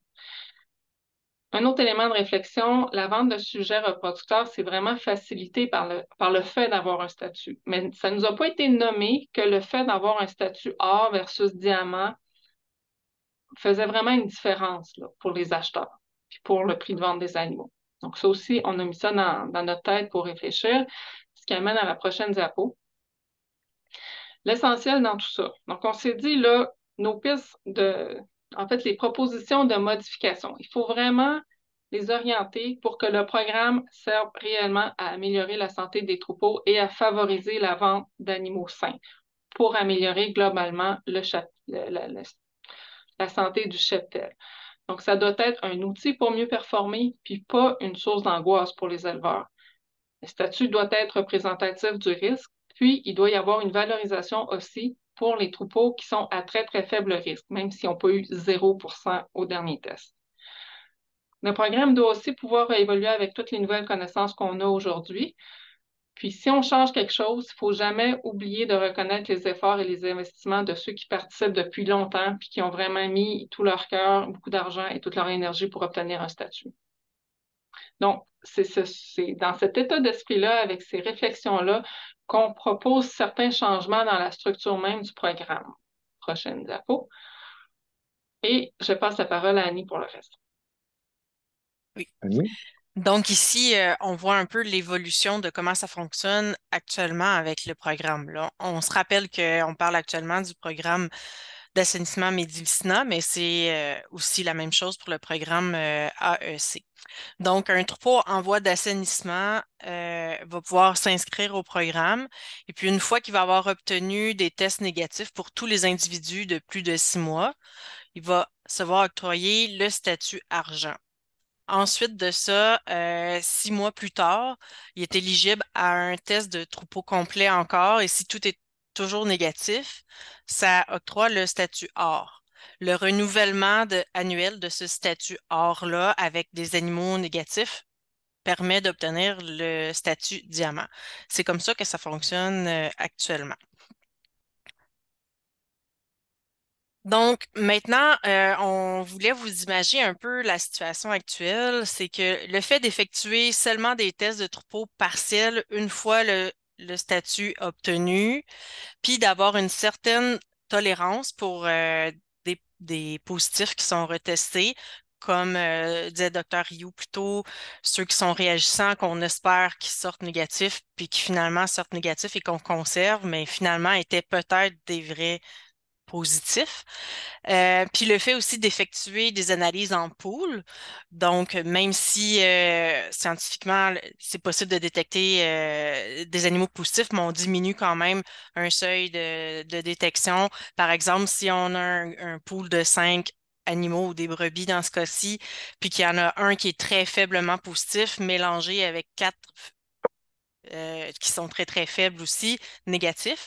Donc, la probabilité de détecter cet animal positif-là est quand même diminuée. Et puis, mais il va rester dans le troupeau et devenir un risque avec le temps. Eh bien, toute cette situation-là fait que ça va diminuer la capacité de détecter la maladie rapidement. Et puis, le jour où on la détecte, ça se peut que là, ça s'est répandu grandement et ça devient encore plus coûteux là, pour vous, les éleveurs. Par contre, maintenant, ce qu'on propose, c'est d'offrir un genre de filet de sécurité. Donc, de se permettre d'accepter une tolérance de 2 d'animaux positifs dans un troupeau et de conserver quand même un statut sanitaire. euh, en sachant que les animaux positifs sont réformés et que les mesures de biosécurité sont maintenues et améliorées s'il le faut. Et donc, et quand même d'accepter qu'un troupeau testé, même s'il a 2 au moins de prévalence de maladie, c'est quand même un troupeau sur lequel il y a beaucoup d'efforts qui ont été mis pour améliorer la santé et la biosécurité et probablement qui ont des effets sur d'autres maladies également à l'intérieur du troupeau. Donc, ça va permettre en acceptant ce genre de filet de sécurité-là, de diminuer le stress mental, mais aussi le stress financier, la pression qui est reliée à la perte du statut, euh, parce qu'on veut quand même reconnaître le travail qui a été fait auparavant, puis valoriser tous ces efforts d'assainissement-là. Donc, ce qui est proposé actuellement pour le programme Medivicina, c'est d'avoir le statut participant pour les troupeaux qui sont inscrits au programme, donc qui sont en voie d'assainissement, puis d'avoir le statut supérieur. Ce terme-là pourrait être à changer, là, c'est ce qui a été proposé. Dans le fond, c'est que ce serait possible d'obtenir ce statut supérieur si tous les animaux de plus de 6 mois sont testés négatifs. Donc, il y aurait un seul statut pour tous les troupeaux assainis. Puis, ça inclurait des informations pertinentes pour mieux communiquer le risque, la durée depuis l'obtention du statut. Donc, un statut supérieur, mais avec une durée dans le temps d'inscription au programme, avec une prévalence au dernier test, la date du dernier test. Donc, d'autres informations qui peuvent aider par exemple, un acheteur à prendre une décision éclairée par rapport à la présence ou non et la durée de la maladie ou de l'exemption de la maladie là, dans le troupeau, de l'assainissement de la maladie plutôt. Donc, un enjeu soulevé était le risque de propagation insidieuse de la maladie, de l'infection, qui est difficile à détecter avec les tests partiels, que ce soit les tests en pourcentage. Donc, actuellement, dans le programme Medivicina, puis c'est la même chose pour l'AEC, il y a un test annuel d'une partie du troupeau qui est permis pour les troupeaux à statut. Et dans ce qui est proposé maintenant, ce serait un test annuel d'une partie du troupeau qui continue. Le test complet de troupeau, actuellement, il n'y en a plus d'obligatoire dans le programme qui fonctionne présentement, mais il est proposé que dans le futur, on pourrait faire un test complet à tous les 5 ans afin de s'assurer que même dans les troupeaux nombreux, qu'il n'y a pas des animaux qui n'ont jamais été testés plusieurs années suivantes selon le choix des animaux qui ont été pris là, pour faire les tests. On se doute que ça se peut que les animaux qu'on choisit dans un parc, c'est les plus gentils, ceux qui viennent vers nous plus facilement parce qu'on veut se faciliter les tâches, mais ça se peut que de test en test, ce soit toujours les mêmes individus qui finissent par passer dans notre filtre, à moins qu'on se donne vraiment la peine de les sélectionner avec une charte. Autrement, ça se peut qu'il y ait des animaux qui reviennent plus se faire tester. Donc, le test complet permettrait d'éviter ça. Puis les animaux positifs, ils doivent, dans le nouveau programme qu'on vous propose, doivent absolument être éliminés au premier test positif, mais si le statut est conservé avec une prévalence inférieure à 2 Donc, ça reste que ce soit maintenant ou plus tard, là, les sujets positifs devraient être réformés. Donc, actuellement, c'est une sélection aléatoire en firme. Comme j'ai dit, je me doute que dans bien des firmes, c'est à la plus gentille, c'est elle qui est testée. Puis pour en faire moi-même, là, je sais à quel point ça peut être rock'n'roll, là, des prises de sang de moutons ou de chèvres, encore pire, les mâles. Pouvez vous imaginer les brebis avec du gros poil, ça peut être quand même un sport. Les mâles sont pas toujours gentils. Fait que je comprends qu'on y va pour la facilité, puis c'est juste humain et puis c'est normal, ça diminue le stress des animaux. Mais si on veut être vraiment scientifique, on affecte un peu notre répartition des tests. Maintenant, ce qu'on propose, c'est une optimisation des protocoles de sélection en ferme. Puis, dans le but de capter tous les positifs, parce que comme Dr. Rio a dit plus tôt, le problème, c'est d'avoir un positif qui n'est pas détecté. C'est eux autres les plus dangereux. Donc, on voudrait clarifier le protocole d'échantillonnage, puis permettre une uniformité entre les troupeaux. Parce que l'enjeu là-dedans, c'est qu'il y a une inconstance entre les troupeaux sur la méthode de sélection qui peut être reliée à la taille du troupeau, au type de production, au bâtiment, à la personne, au personnel disponible, au temps du vétérinaire, au moment de l'année. Un test, c'est sûr, fait au mois de janvier, au mois de juillet, dans la canicule. Les enjeux physiques aussi de faire le test, c'est quand même très différent. Mais beaucoup un enjeu de main-d'œuvre également pour la manutention, manipulation des animaux. Puis on veut aussi souhaiter une équivalence avec l'Ontario et les autres régions pour faciliter les échanges. Donc, dans ce cas-là, par rapport au programme ontarien dans le Midi-Vicina, ben, les informations vont être communiquées sur le certificat pour permettre de vérifier une équivalence. Puis des tests complets de troupeaux répétés seraient possibles là, selon les ressources. Puis, on a déjà des communications régulières avec l'Ontario, puis il y a un intérêt à travailler ensemble là, selon ben, les finances disponibles, les tests disponibles aussi. C'est sûr que pour ce qui est du côté Caprin, ben, c'est un aspect qui reste à développer.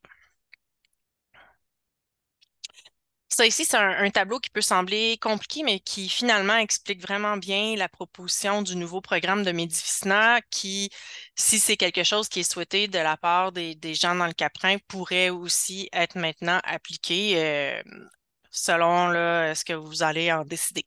Donc, présentement, au moment de l'inscription, il est recommandé de faire un test complet du troupeau de tous les animaux de 4 mois à 12 mois.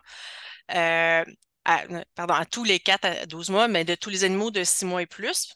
La raison, on en a déjà parlé, c'est pour permettre de laisser le temps des anticorps maternels transmis par le colostrum là, de baisser puis que ce soit vraiment les anticorps de l'animal qui soient captés.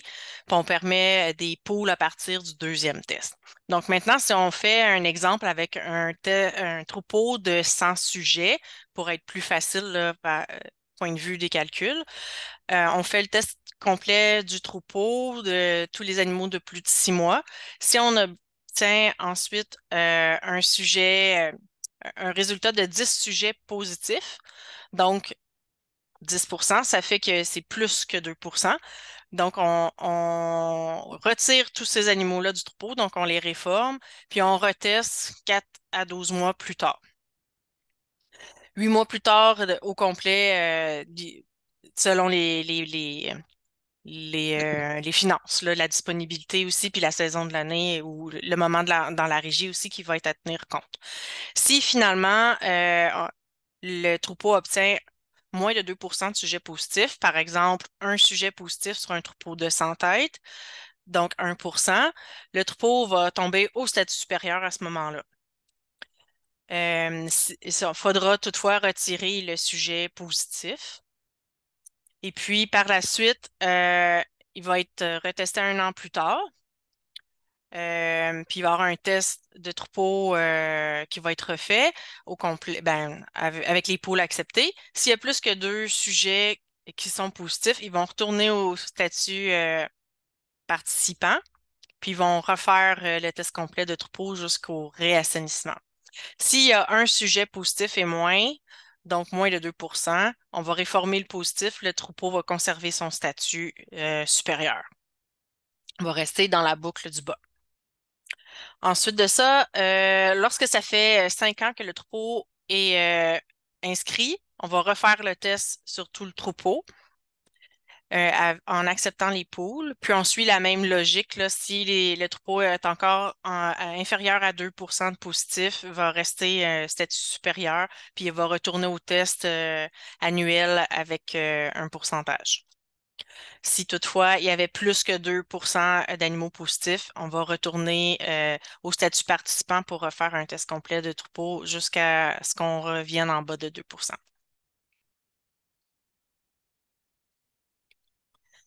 Maintenant, ce qui est proposé de nouveau pour la diffusion des statuts, c'est une nouvelle façon de communiquer les certificats. Donc, le CEPOC, lui, ce qu'il peut faire, c'est fournir et attester les informations qui sont liées au programme en soi, aux tests eux-mêmes, puis aux résultats. Donc, par rapport au programme, donner les dates de début d'assainissement, par exemple, et sur le programme depuis telle année, date d'obtention du statut, a le statut supérieur depuis tant de temps, donc on peut voir quand même le travail qui a été effectué. Ensuite de ça, les dates de dernier test partiel, date de dernier test complet du troupeau. Est-ce que c'était des tests en poule ou des tests individuels ou un mélange des deux? Et puis, communiquer le résultat là, en pourcentage, le nombre de positifs au dernier test. C'est ce qui pourrait être certifié. Par contre, de son côté, l'éleveur a aussi des choses à certifier lui-même, puis à tester des informations en lien avec la biosécurité, parce que c'est lui qui en est responsable dans son propre élevage. Par exemple, il pourrait attester qu'il a respecté les règles de biosécurité exigées dans le programme, attester avoir réformé les sujets positifs, avoir testé les animaux qu'il a introduits dans son élevage, puis avoir réformé les positifs. Il peut attester qu'il a fait des expositions, puis qu'il atteste avoir fait les tests nécessaires à leur retour et éviter les contacts. Puis attester qu'il a discuté avec son vétérinaire des règles de biosécurité, puis identifier les points à améliorer. Donc, ainsi, on travaille vraiment en équipe plutôt que d'éviter de jouer à la police. Donc, ça pourrait ressembler à ça comme document. Donc, un document qui atteste le niveau de statut, puis un autre document qui permet de donner les détails avec les informations en lien avec les dates de test, puis les pourcentages de positifs, puis les points de biosécurité qui sont effectués à la ferme. Donc, on vous écoute. Moi, j'aimerais savoir, est-ce que ce qui est proposé présentement dans le mouton pour le Midivicina, est-ce que c'est quelque chose qui vous intéresse? Est-ce que vous voulez prendre ça un peu tout remâcher puis le transposer chèvre ou vous voulez qu'on reparte à zéro? On a besoin de savoir un peu là, vos besoins pour savoir comment réaligner puis répondre à votre demande de moderniser le programme d'arthrite encéphalite. Puis tout ça en restant bienveillant puis en respectant là, les limites financières et de charges mentales et émotives là, de tous. C'est ce qu'on souhaite au meilleur. Merci beaucoup, Annie. Est-ce qu'il y a des commentaires? Laisse le temps de réfléchir. Lynn, allez-y, je vous en prie.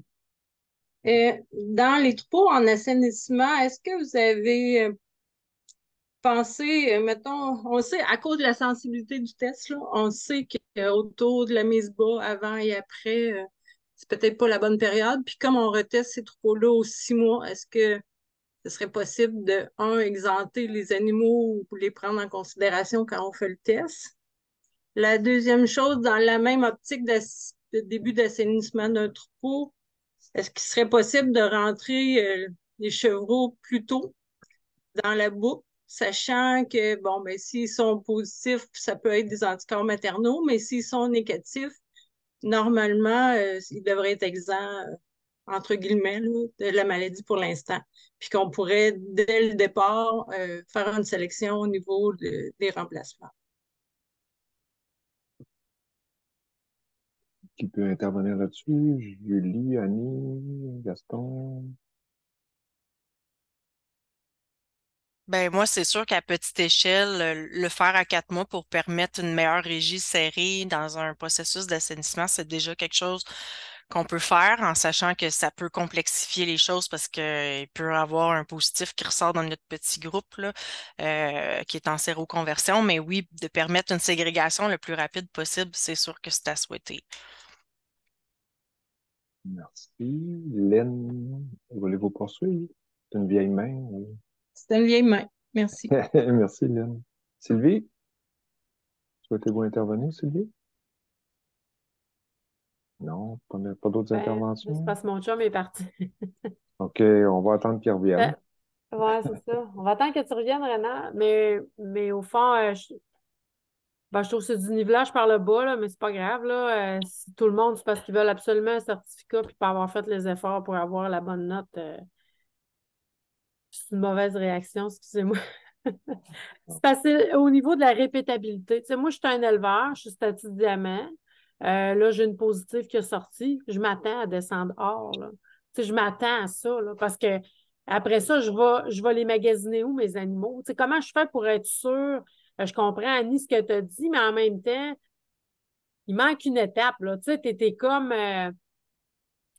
Tu sais, puis même à ça, je trouve qu'il manque un morceau à quelque part pour la répétabilité, tu sais, d'attendre 2 ans ou d'attendre un peu avant de vraiment donner un statut supérieur. Sinon, tout le monde est supérieur. Fait que on se tape dans les mains, mais en même temps, c'est-tu vraiment ça? Tu sais, c'est le but, oui, c'est d'avoir des animaux en santé puis d'aller chercher ça.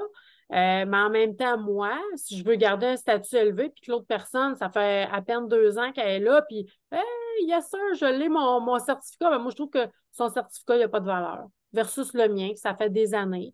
Je suis peut-être défaitiste, mais regarde, au fond, je vais plus demander d'infos et tout ça.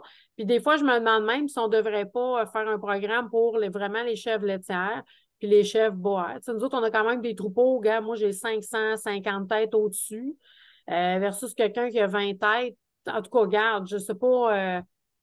Je ne suis pas bonne. Il aurait fallu que je dorme là-dessus, mais là, je n'ai pas dormi. Mais puis, J'ai pas dormi là-dessus, mais je trouve vraiment que vu que les gens ils font pas l'effort de se rendre là, ben tiens, le mot oignon, vous n'êtes pas capable de l'écrire, ben tu peux l'écrire O-N-I-O-N à cette heure, là. Tu sais, là, ça me fait un petit peu penser moi, je à ça. comprends Là. votre On va à l'expo, intervention. puis Puis, tout le monde a un petit certificat. Tu sais, il manque une étape entre les deux, Annie. Vraiment, moi, j'en mettrais une pour vraiment donner une marge de sécurité à ceux que ça fait longtemps. Là. En tout cas, oui, c'est l'investissement que vous avez fait en temps et en non, mais ça ne me argent. dérange pas à investir puis tout ça, mais moi, si je deviens Topo Oui, Yamaska et Diamant, puis il est rendu or, ben c'est pas grave. Je me relève mes petites manches, là, puis je vais aller tester mon troupeau à nouveau, puis je veux que mes éleveurs qui viennent acheter chez nous soient sûrs que moi, j'ai fait mon travail pour qu'eux se sentent en sécurité de venir acheter des animaux chez moi. Pas que j'aie juste un statut supérieur. Tu sais, moi, je veux des gens qui soient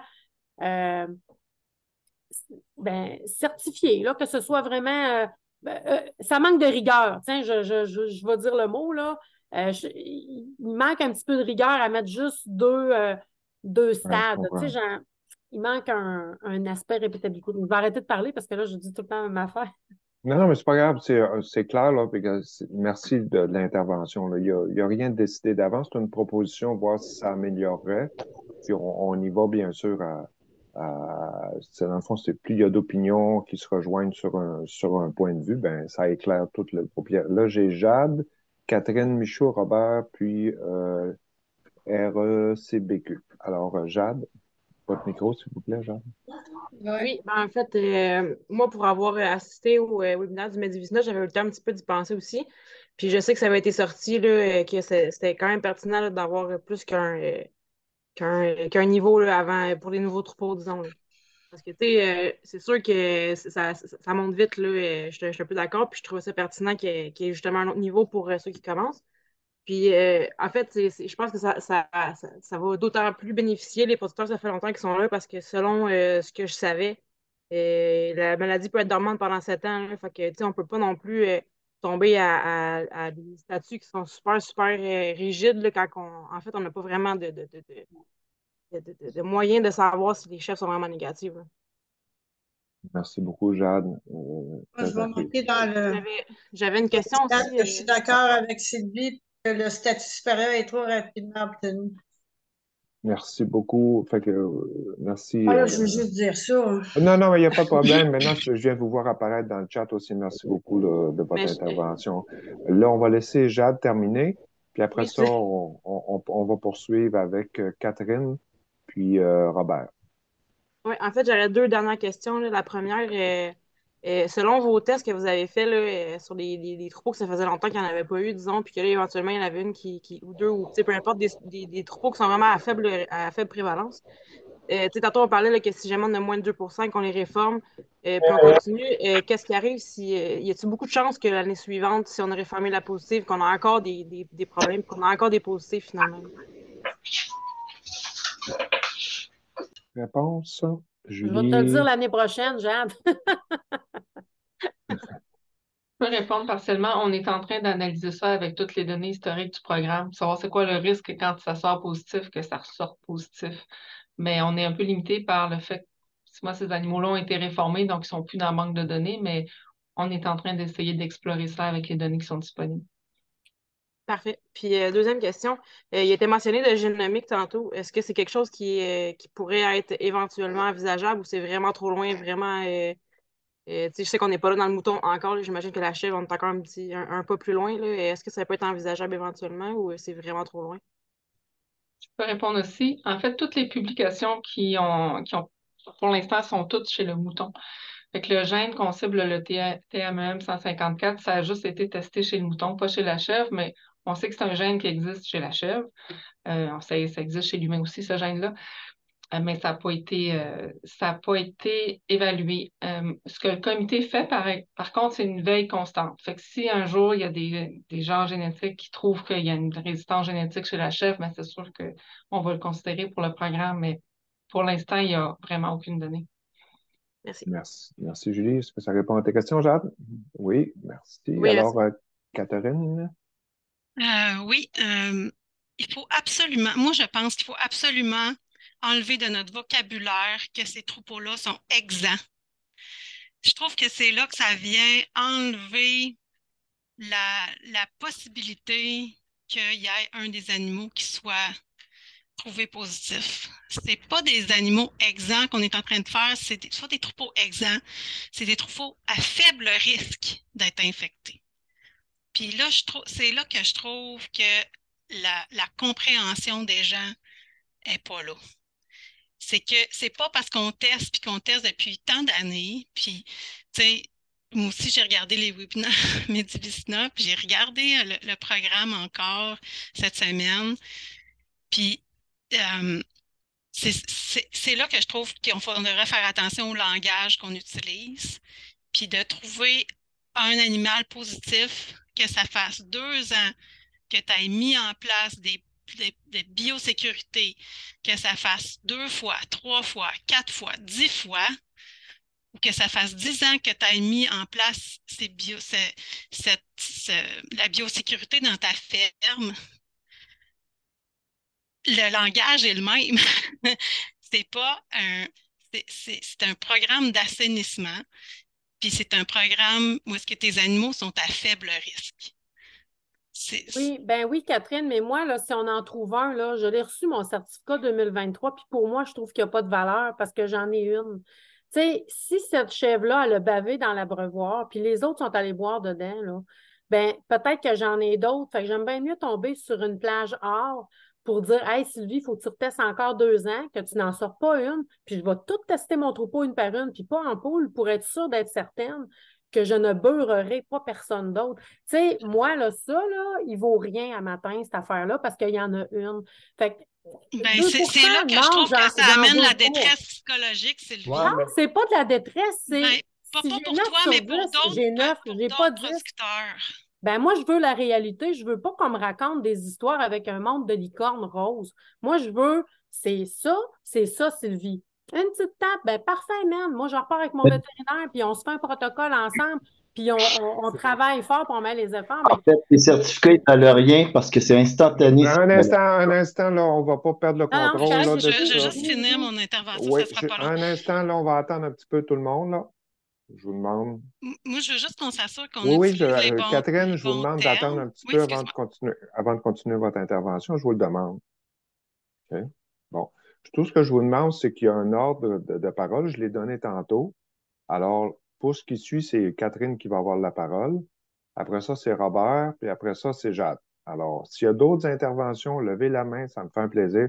C'est juste que si on se met tous à parler et tout à parler en même temps, on ne se comprendra plus, là. Chacun doit son opinion. On a le droit de ne pas être d'accord. On essaie d'être respectueux. C'est pas nécessaire d'être agressif non plus si on n'est pas d'accord. Juste expliquer pourquoi. Puis, jusqu'à un nouvel ordre, on est dans un pays où on a la liberté d'expression, c'est un droit. Fait que je vous invite à continuer, Catherine. Merci, Pierre, de nous ramener à l'ordre, moi inclus. Donc c'est ça. Donc, c'est ça. Puis je trouve que on ne souligne pas assez les efforts qui sont mis en dessous de tout ça, que ça fasse 2 ans ou 10 ans que tu sois sur le programme. Il manque-tu une étape? Peut-être, mais je pense qu'il faut faire attention aux mots qu'on utilise quand on parle de notre programme, qu'on faut faire attention aux objectifs qu'on poursuit quand on parle de ce programme-là, puis que les producteurs ils soient au courant puis qu'ils ne l'oublient jamais non plus. Donc, voilà, c'est ça que je voulais dire. Comme moi, je l'ai fait pendant 12 ans aussi, là. Puis là, je suis intervenante, puis je vois ce qui se passe sur le terrain, puis c'est pas le fun. C'est vraiment pas le fun. On a une production, des producteurs qui ont de la difficulté à arriver, autant dans la boucherie que dans le laitier. Puis ça vient mettre en jeu la rentabilité des entreprises, puis la pérennité des entreprises, puis c'est pas normal. Il y a des affaires bien plus grosses que ça, qui devraient venir être réglées, qui devraient... En tout cas, je ne veux pas dénigrer le programme non plus, là, mais je veux dire, faut remettre les choses à leur place, je pense, les choses en perspective par rapport à ce programme-là, quelque part. Merci beaucoup, Catherine. Robert? Donc, je suis d'accord avec ce que vous proposez en remplacement des or et diamants parce que la maladie, elle vient subitement. La dame qui a diamant, ben, elle peut en avoir 10 qui vont être positifs et avec votre nouveau programme, elle garde son statut. C'est quand même 10, c'est énorme, 10 chefs. Moi, j'en ai moins de 100. 2%, c'est énorme pour mon troupeau. Donc, effectivement, faire un ratio, le travail, il est le même. Hein? La biosécurité doit être là, toute l'attention doit être portée au troupeau, le troupeau doit être sain, bien nourri, etc. Donc, je pense que c'est la direction où aller. Il faudrait peut-être, par contre, faire attention aux petits troupeaux, parce que si tu en as 50, ben, 2%, c'est une chèvre, c'est pas 2 chèvres. Donc, à ce niveau-là, il faudrait peut-être trouver un moyen un peu plus raffiné.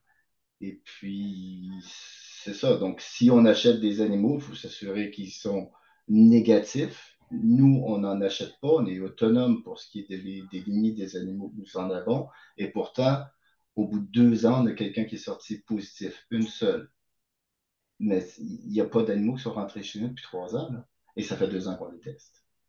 Fait que du coup, malgré tout le gros travail qu'on a fait, ben, bingo, il y en a une qui sort comme ça. On va la faire retester. Mais si j'avais le diamant, ce serait pire, comme la dame. Donc, vaut mieux peut-être qu'on se dise, ben oui, on est à peu près égal, puis il y a toujours un risque. Tu veux pas prendre de risque? Ben, fais tester l'animal avant de le rentrer chez vous, puis quand tu as le résultat, là, il peut rentrer en attendant qu'il est en quarantaine. Voilà. Merci beaucoup de votre intervention, Robert. Catherine aussi, Sylvie auparavant. Jade? En fait, c'était juste pour continuer un petit peu sur ce que Sylvie elle avait mentionné, là, que ça vaut rien s'il y a une positive. Ça reste quand même que le troupeau est à très, très, très faible risque. Là, je veux dire, en tant que tel, si on avait des tests qui sont super fiables à 100%, puis qu'on était certain que quand on la teste, c'est vraiment négatif, qu'elle ne sera jamais, ben, c'est sûr que ce serait plus, on serait peut-être pas là à discuter d'un 2% de seuil d'acceptabilité. Mais le fait est qu'on n'a pas de vaccin, on n'a pas de test qui est 100% fiable à savoir si la chèvre que tu rentres demain matin est vraiment négative. Elle peut tester négative pendant quelques années là, avant de tomber positif. Fait que je pense que il ne faut pas non plus minimiser tout le travail, tout l'argent qui a été mis dans les tests là, quand on parle justement. Puis je suis encore d'accord qu'il manque un palier, mais on se répète. Fait que... Ben, c'est dit. Le plus souvent, c'est dit, le plus souvent, c'est compris. Hein? C'est comme ça. C'est une règle de la vie, là, c'est comme ça. Est-ce qu'il y a Et aussi, d'autres je pense, ouais, ben, pardon, une petite dans la chose, je pense que le fait de rajouter le nombre d'années depuis le temps qu'on est sur le programme, c'est nécessaire. Là. Justement pour ça. Ben oui, merci beaucoup, Jeanne. Est-ce qu'il y a d'autres interventions? Gaston? Monsieur Gaston? Oui, oui, oui, oui. Je vais me permettre un petit commentaire pour dire, c'est sûr que on accueille bien tous vos commentaires cet après-midi, puis même pour moi, pour le programme Medivisna, ce que vous avez dit après-midi, ça va me servir aussi pour continuer notre réflexion. Mais pour vous dire, je vous donne juste un fait vécu, pas plus tard qu'hier, euh, j'ai annoncé à un producteur dans le mouton de 20 ans au statut supérieur diamant, présentement, qui avait un animal positif. C'était parmi les éleveurs même qui retestaient, même si ça venait d'un troupeau diamant, ils retestaient les animaux qu'ils achetaient en plus. Fait que ça me dit là, qu'il y a quelque chose à quelque part qu'il faut changer. Il faut changer, puis dans la perception de tout ça.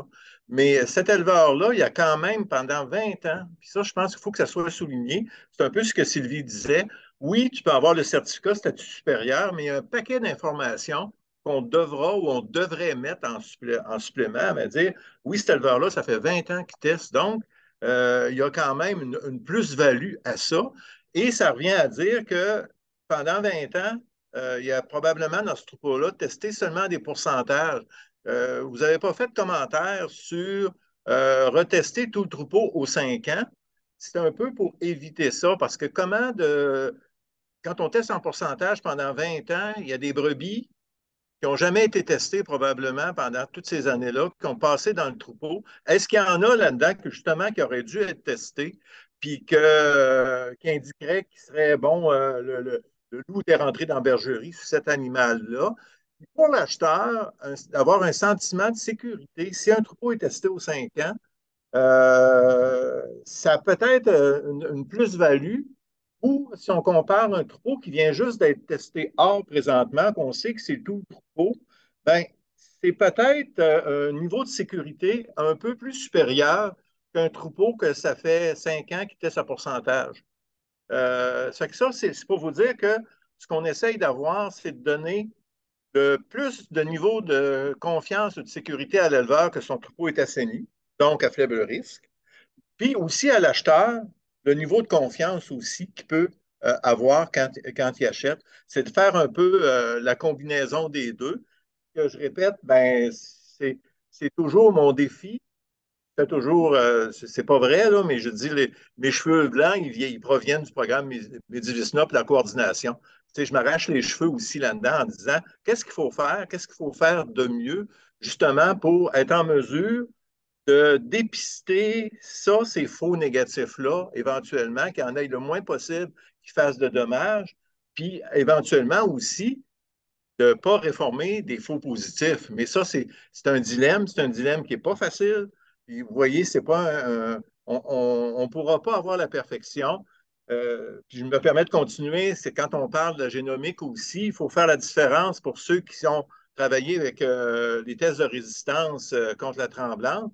Ben, la tremblante, c'est un prion, c'est une protéine stable, mais le Medivisna, l'arthrite encéphalite caprine, c'est un virus qui mute aussi. Fait que c'est peut-être plus difficile d'avoir un gène de résistance très sûr. Puis le PCR, c'est un peu la même chose. C'est un peu la même chose. Présentement, le PCR, oui, il est très spécifique, mais il n'est pas suffisamment sensible. Ça que c'est pour établir une assurance, parce que si on a une sensibilité de 65-75 % avec le PCR, ben, ça veut dire qu'on a la chance de passer, on a peut-être des grandes possibilités d'avoir des faux négatifs. Je m'arrête là parce qu'il y a beaucoup de mains levées. Je ne Oui, veux pas merci prendre beaucoup. le temps. Merci beaucoup. Il y aurait Julie avant de prendre les interventions. Julie Arsenault. Bien, j'aimerais faire du pouce sur ce que Dr. Rioux vient de dire, puis vous entendre là-dessus en particulier, parce que quand on dit que ça prendrait une autre étape avant d'avoir le statut, il ne faut pas oublier qu'à partir du moment qu'on rentre dans le statut supérieur, on est nettement supérieur à n'importe quel autre troupeau qui n'a pas participé à l'assainissement en termes de risque. Puis la différence après ça entre le statut hors argent, il est vraiment moindre. Puis j'aimerais vraiment savoir si le fait de fournir de l'information quantitative, donc sur le certificat, ça va être indiqué, ça fait depuis combien de temps vous êtes entièrement négatif? Vous avez testé votre dernier test, vous avez fait le dernier test de statut de troupeau complet quand? Si ça, c'est suffisant pour bien discriminer dans les différents niveaux de risque entre les troupeaux. Ça, c'est vraiment ma question que j'aimerais savoir qu'est-ce que vous pensez de ça spécifiquement. Alors, il y avait un instant. Je vais poursuivre l'animation. Merci. Alors, il y a Sonia Gagnon, il y a le RCBQ, je n'ai pas le nom de la personne malheureusement. J'ai Lynn et Jade. Alors, Sonia?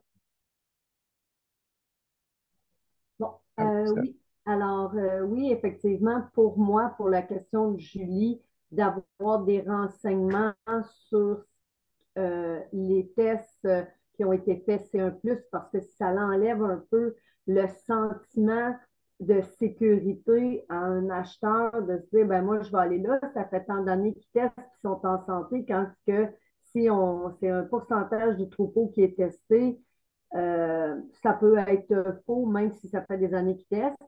Puis l'autre chose pour commenter Dr. Rioux, ben, pourquoi d'abord qu'on fait aux 5 ans tout le troupeau? Si on veut vraiment assainir des troupeaux, puis qu'on veut vraiment euh, éradiquer ou majoritairement éradiquer la maladie, ben, pourquoi pas y aller avec grand coup d'âge puis dire c'est tous les animaux à tous les ans? Tu sais, je veux dire, là, on va avoir un sentiment de dire, OK, qui dit, tu sais, comme tant que ça ne sera pas, mettons, électroniquement, il y a quelqu'un qui a emmené ça là, comme démarche, ben si la personne, docteur, c'est Madame, voyons, excusez, son nom m'échappe, là, mais Lynn, je crois, non, c'était Madame Daigneault. Si on a des animaux, parce qu'elle est fine, on fait toujours la même, ben même si on teste à tous les ans puis qu'on est supérieur, ben ça se peut que l'autre petite folle dans le coin qu'on n'aime pas pogner, ben ça soit une petite curve à problème, là. Fait que, tu sais, moi, je pense qu'à quelque part, pour que ça soit vraiment valable et que ça soit vraiment sécuritaire, parce que c'est vraiment, là, il y en a beaucoup des gens là, que c'est un gros marketing. Tu sais, là, wow, je teste. Puis, tu sais, si on teste juste quelques individus ou qu'on teste pas à chaque année l'ensemble des individus, pour moi, ça reste que tous les fermes vont être à risque parce que, en tout cas, c'est de la manière que je le perçois. Si tu ne testes pas tout le monde, ben, et puis que tu ne le fais pas à chaque année, ben c'est simple. J'ai 20 chèvres qui ont été au chaud, j'en ai 50 qui ont resté à la ferme. Ben, lequel qui va être le plus à risque si on ne teste pas tout le troupeau? En tout cas, c'est mon commentaire. Là. Pour moi, que si on veut faire un programme valable, ben, pourquoi pas faire un gros coup de hache et de dire c'est à chaque année, c'est tout le troupeau. Oui, il y a des frais. Là, il faudrait voir s'il n'y aurait pas des subventions aussi à avoir au niveau pour les frais vétérinaires que ça l'engendre, là, parce que oui, quand on a 100 chèvres et plus, ça commence à faire des sous. Là. Moi, j'en ai fait retester là, individuellement, là, et puis j'ai fait un petit peu le saut. J'ai fait, oh mon Dieu, d'habitude, ça coûte pas cher. Mais non, c'est parce que là, j'ai demandé qu'il soit tout individuel. Fait qu'à ce moment-là, ça monte vite une facture. Fait que ceci dit, c'était mon commentaire. Merci beaucoup, Sonia. RCBQ, c'est de la parole est à vous. Oui, en passant, c'est Evelyne Laroche, là. Je ne sais pas comment ça Allô, s'écrit, mais Evelyne. direct Allô, écrit. je Bonjour. m'excuse. Allô, Evelyne. Ah, pas de problème. Moi, je voulais revenir sur le test PCR. Est-ce que, advenant le cas où on a un positif ou un réagissant, est-ce qu'on a la possibilité en tant qu'éleveur d'avoir un deuxième test? Parce que je pense qu'actuellement, quand on fait refaire le test, c'est encore un test ELISA. Fait que je me demandais si ça serait possible d'avoir plutôt un test PCR à la place, là, parce qu'il semblerait que c'est plus fiable, là. Merci, Evelyne. Réponse? Moi, je peux pas répondre, en tout cas, là, parce qu'Evelyne, elle me Ben, croira pas, là. je vais peut-être me permettre, puis Julie est sans doute meilleure que moi, là, mais pour le dire, mais le test PCR, Mme Laroche, n'est pas plus fiable. Oui, il est très spécifique. Ça veut dire si on trouve le virus par le PCR, son ADN, mais son problème n'est pas suffisamment sensible. Au moment où on prend la prise de sang, si le virus ne circule pas, il va sortir négatif, mais c'est un faux négatif. Puis, c'est 35 là, il est loin du 100 là. Fait qu'il y a beaucoup de chances, malheureusement, ou de malchance, d'avoir un faux négatif avec le PCR présentement. C'est sûr que avec l'aide du laboratoire et du MAPAC, on veut continuer à expertiser sur le PCR. Mais j'ai déjà lu des articles. La seule façon de s'en sortir, d'être sûr avec le test PCR, ça serait potentiellement d'aller faire des biopsies sur tous les organes cibles. Comme chez le mouton, le pie, le poumon, puis tout ça, c'est une chose impensable. C'est le PCR, il nous donnerait, malheureusement, puis je comprends que vous aviez cet espoir-là, vous avez cet espoir-là, mais il nous donnerait un faux sentiment de sécurité quand on a un animal négatif. Puis je me répète, là, c'est avec les faux négatifs que j'ai le plus de misère parce que c'est le danger, c'est le loup dans votre bergerie. Pas bergerie, le chèvrerie, parce que je m'adresse à des éleveurs de chèvres. Bon, fait que c'est mon opinion là-dessus. Puis Annie ou Julie, si vous avez d'autres choses à rajouter, je n'y vois pas d'inconvénient. Et Dr. Rio. Alors, la prochaine intervenante, ce serait Lynn Simon. Pour répondre à la question de Julie sur ce qu'on devrait écrire sur les certificats, je pense que c'est hyper important que si on sert des certificats pour valider la certification d'un troupeau, que les tests soient marqués s'ils ont été faits individuels, en poule, ou seulement un pourcentage du troupeau. Je pense que pour les intervenants, ça va être beaucoup plus facile, mettons, d'orienter les producteurs vers un troupeau qui a fait un long travail puis qui a une faible prévalence ou moins de risques dans le troupeau. Mon autre question s'adresse à Dr. Rioux. Vous parliez de retester aux 5 ans. Pourquoi 5 ans quand on sait que la moyenne d'âge est à peu près 36 mois dans les chèvres laitières, dans un troupeau? D'où vient le 5 ans?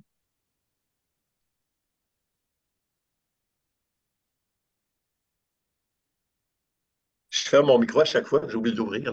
Bon, c'est une bonne question, Lynn.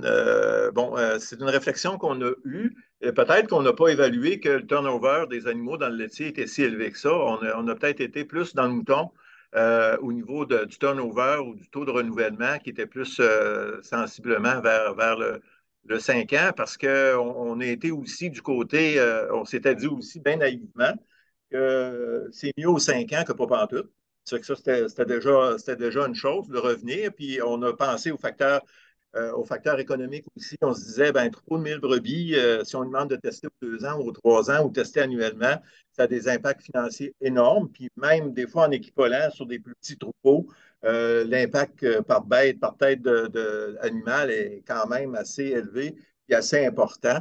C'est un peu ça, cette réflexion-là. Puis éventuellement, c'est pour ça qu'on fait une consultation. Ce commentaire-là, moi, je le prends bien en note, puis voir se réévaluer. Est-ce que ça doit être aux 5 ans ou peut-être aux 7 ans ou aux 3 ans, mais je pense qu'il faut y penser. Puis il faut, généralement, si on regarde ça, il faut que si on décide 5 ans, qu'on soit capable d'appuyer puis de donner les bonnes raisons pour dire oui, on s'enligne pour 5 ans ou non, on s'enligne pour moins ou plus, selon l'espèce visée. Parce qu'actuellement, notre taux de réforme est à peu près 30-33%. Puis, ça veut dire que si on faisait les tests seulement aux 5 ans, on aurait probablement une grosse proportion d'animaux qui ne seraient jamais testés, mais qui pourraient avoir transité dans notre troupeau puis être porteurs de maladie. Excellente remarque, Lynn, comme on vient de le souligner, là. Merci beaucoup de votre intervention. Jade? Oui, en fait, j'aurais une piste de questions puis une vraie question. Premièrement, tu sais, on est là dans les troupeaux qui sont déjà assainis, disons, là, que dès qu'on a une positive, là, on est là, on se demande qu'est-ce qu'on fait avec et tout, tu sais, qu'est-ce qui se passe avec les certificats. Mais est-ce que je me trompe de dire qu'on gagnerait plus à avoir plus de troupeaux qui participent finalement que d'essayer de trouver les graineries qui restent tu sais, finalement, qui blessent, là, l'expression n'est pas la bonne, là, mais est-ce qu'on est mieux de penser à avoir un programme qui est un peu plus permissif, mais qui permettrait d'avoir plus de producteurs? Ou est-ce on est mieux d'essayer justement de trouver les petites failles là, qui peuvent faire que des fois on a une positive ou sur un troupeau de 500 là, comme tantôt? Là.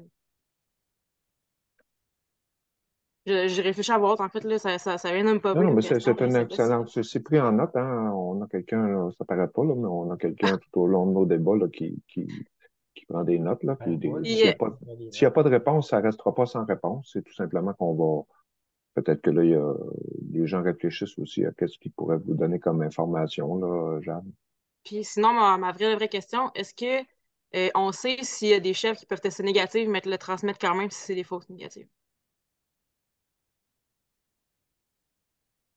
Votre micro, Ben, docteur. effectivement, si c'est des faux négatifs, elle peut le transmettre, effectivement, parce qu'on n'a pas pu le détecter par le test.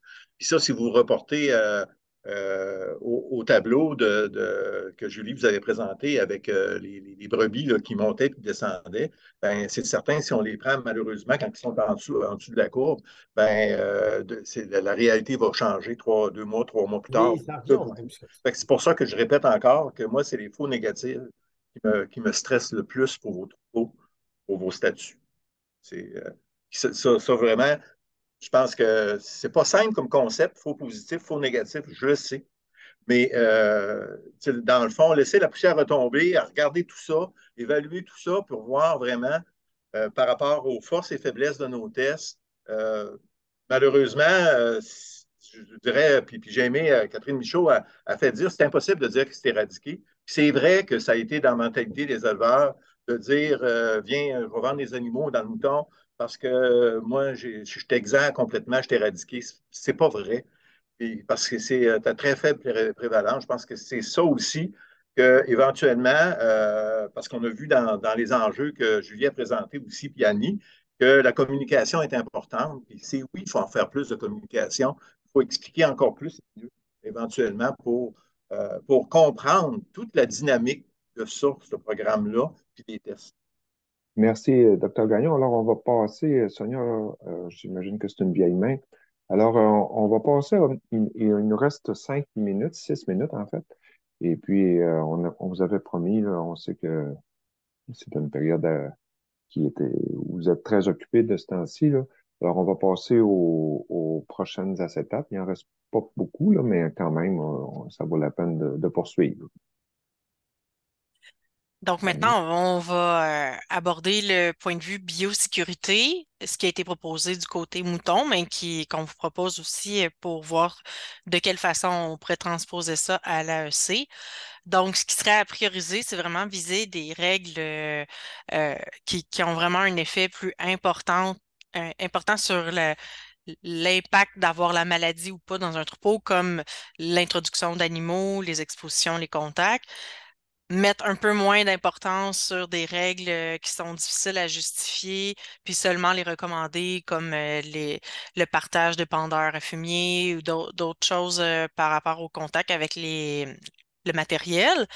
Puis retirer du formulaire de biosécurité des choses qui sont difficiles à réaliser, là, comme mettre un cadenas à la porte, empêcher les chats de rentrer, des choses comme ça. Il reste que dans ce qui est de l'application des règles de biosécurité, c'est important pour l'AEC puis pour toutes les autres maladies qui peuvent toucher votre troupeau. C'est le vétérinaire qui est votre conseiller, mais c'est seulement vous qui pouvez déclarer vos pratiques parce que c'est vous qui êtes là au quotidien puis qui connaissez certainement vos failles, mais le vétérinaire peut être là pour vous faire réaliser des choses puis essayer d'améliorer d'année en année pour aller vers un troupeau qui est de plus en plus sécuritaire, biosécuritaire. Donc, pour vous donner une idée du côté A20, c'est quoi les étapes qui restent par rapport au projet qui avait été entamé par le passé? Donc, là, on en est rendu à recueillir les commentaires, les suggestions à une nouvelle adresse courriel qui a été créée, qui est celle-ci. On s'est donné jusqu'au 1er octobre pour recueillir les commentaires des gens qui ont soit participé en direct au webinaire de consultation ou qui l'ont vu par la suite ou les deux pour pouvoir réfléchir puis avoir de nouvelles idées. Ensuite de ça, durant l'automne et l'hiver 2024, on veut prendre en considération ces commentaires-là, revoir les modalités de transition entre les deux programmes, puis le réécrire, puis commencer à le mettre en application au printemps prochain. Et puis, il y aura une consultation des adhérents puis des intervenants, entre autres les vétérinaires, là, à peu près un an après la mise en place du nouveau programme. Je peux aussi vous dire qu'on a également créé une adresse courriel pour le programme AEC afin de recueillir aussi vos commentaires. Donc, c'est programme AEC@commercialcepoc.com. Donc, on va être intéressé à recevoir vos commentaires en lien avec le programme AEC et puis voir les pistes d'amélioration, vos besoins, comment collectivement vous voulez avoir ça. Puis, on peut aussi écouter ce genre de commentaires là, maintenant. Les autres étapes à suivre pour le caprin, ben, ça va être de nous permettre de recevoir vos commentaires jusqu'au 15 octobre. Et puis après ça, ben va falloir qu'on prenne des actions là, en vue de voir est-ce qu'il faut réécrire le programme, est-ce qu'on doit passer par un projet pour refaire tout ça.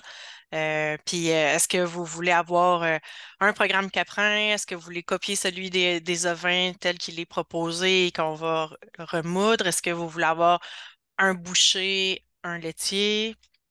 Peut-être qu'il y a des propositions au milieu de tout ça qui vont surgir. Donc, on pourrait prendre encore quelques commentaires. Sinon, vous pourrez nous les envoyer par le chat ou via l'adresse courriel programme@eccepoc.com. Oui, on a Lynn qui veut prendre la parole. Suite à des rencontres de la table filière chèvre laitière, on a parlé de l'AEC, puis une des choses qui est ressortie pour essayer d'uniformiser la compréhension de cette maladie-là, c'est peut-être de parler entre les branches d'un nouveau programme qui serait un programme PSAC AEC Medivicina. Je pense que ce serait de quoi comme intervenant qui nous permettrait d'uniformiser la compréhension de la maladie, puis aussi le fait de travailler sur la biosécurité pour essayer d'essayer nos troupeaux. Merci beaucoup, Lynn, de nous transmettre cette information. Est-ce qu'il y a d'autres interventions?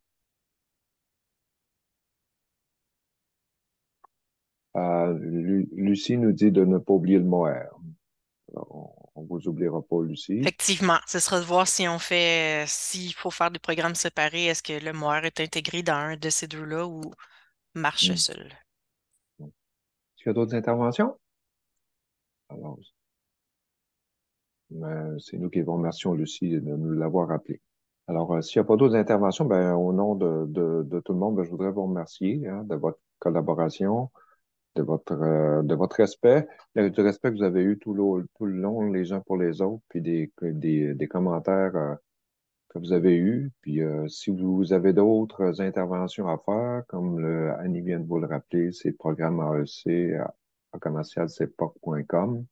Pas besoin d'avoir fait un cours en littérature française. Vous nous dites tout simplement ce que vous aimez, ce que vous aimez pas. Puis toute cette information-là, ça va être analysé. Comme on vous l'a dit depuis le début, c'est une consultation.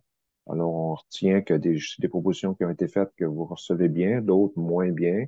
Il y a des besoins que vous avez identifiés. Puis pour tout ça, ben, on vous remercie.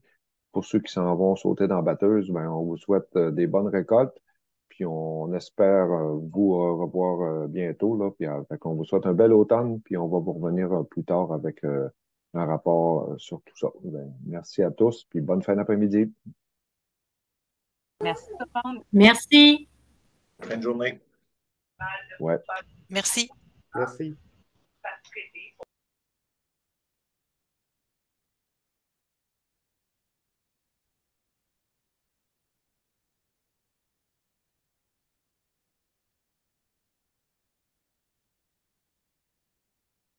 On a fini. Est-ce qu'on est seulement qu'entre nous? Pas encore. Marie-Jo va nous Je fais dire. quitter, ouais, je fais quitter les gens. C'est un par un. Donc, L'enregistrement est arrêté aussi, Marie? non, je fais ça à l'instant, merci. J'avais oublié 4.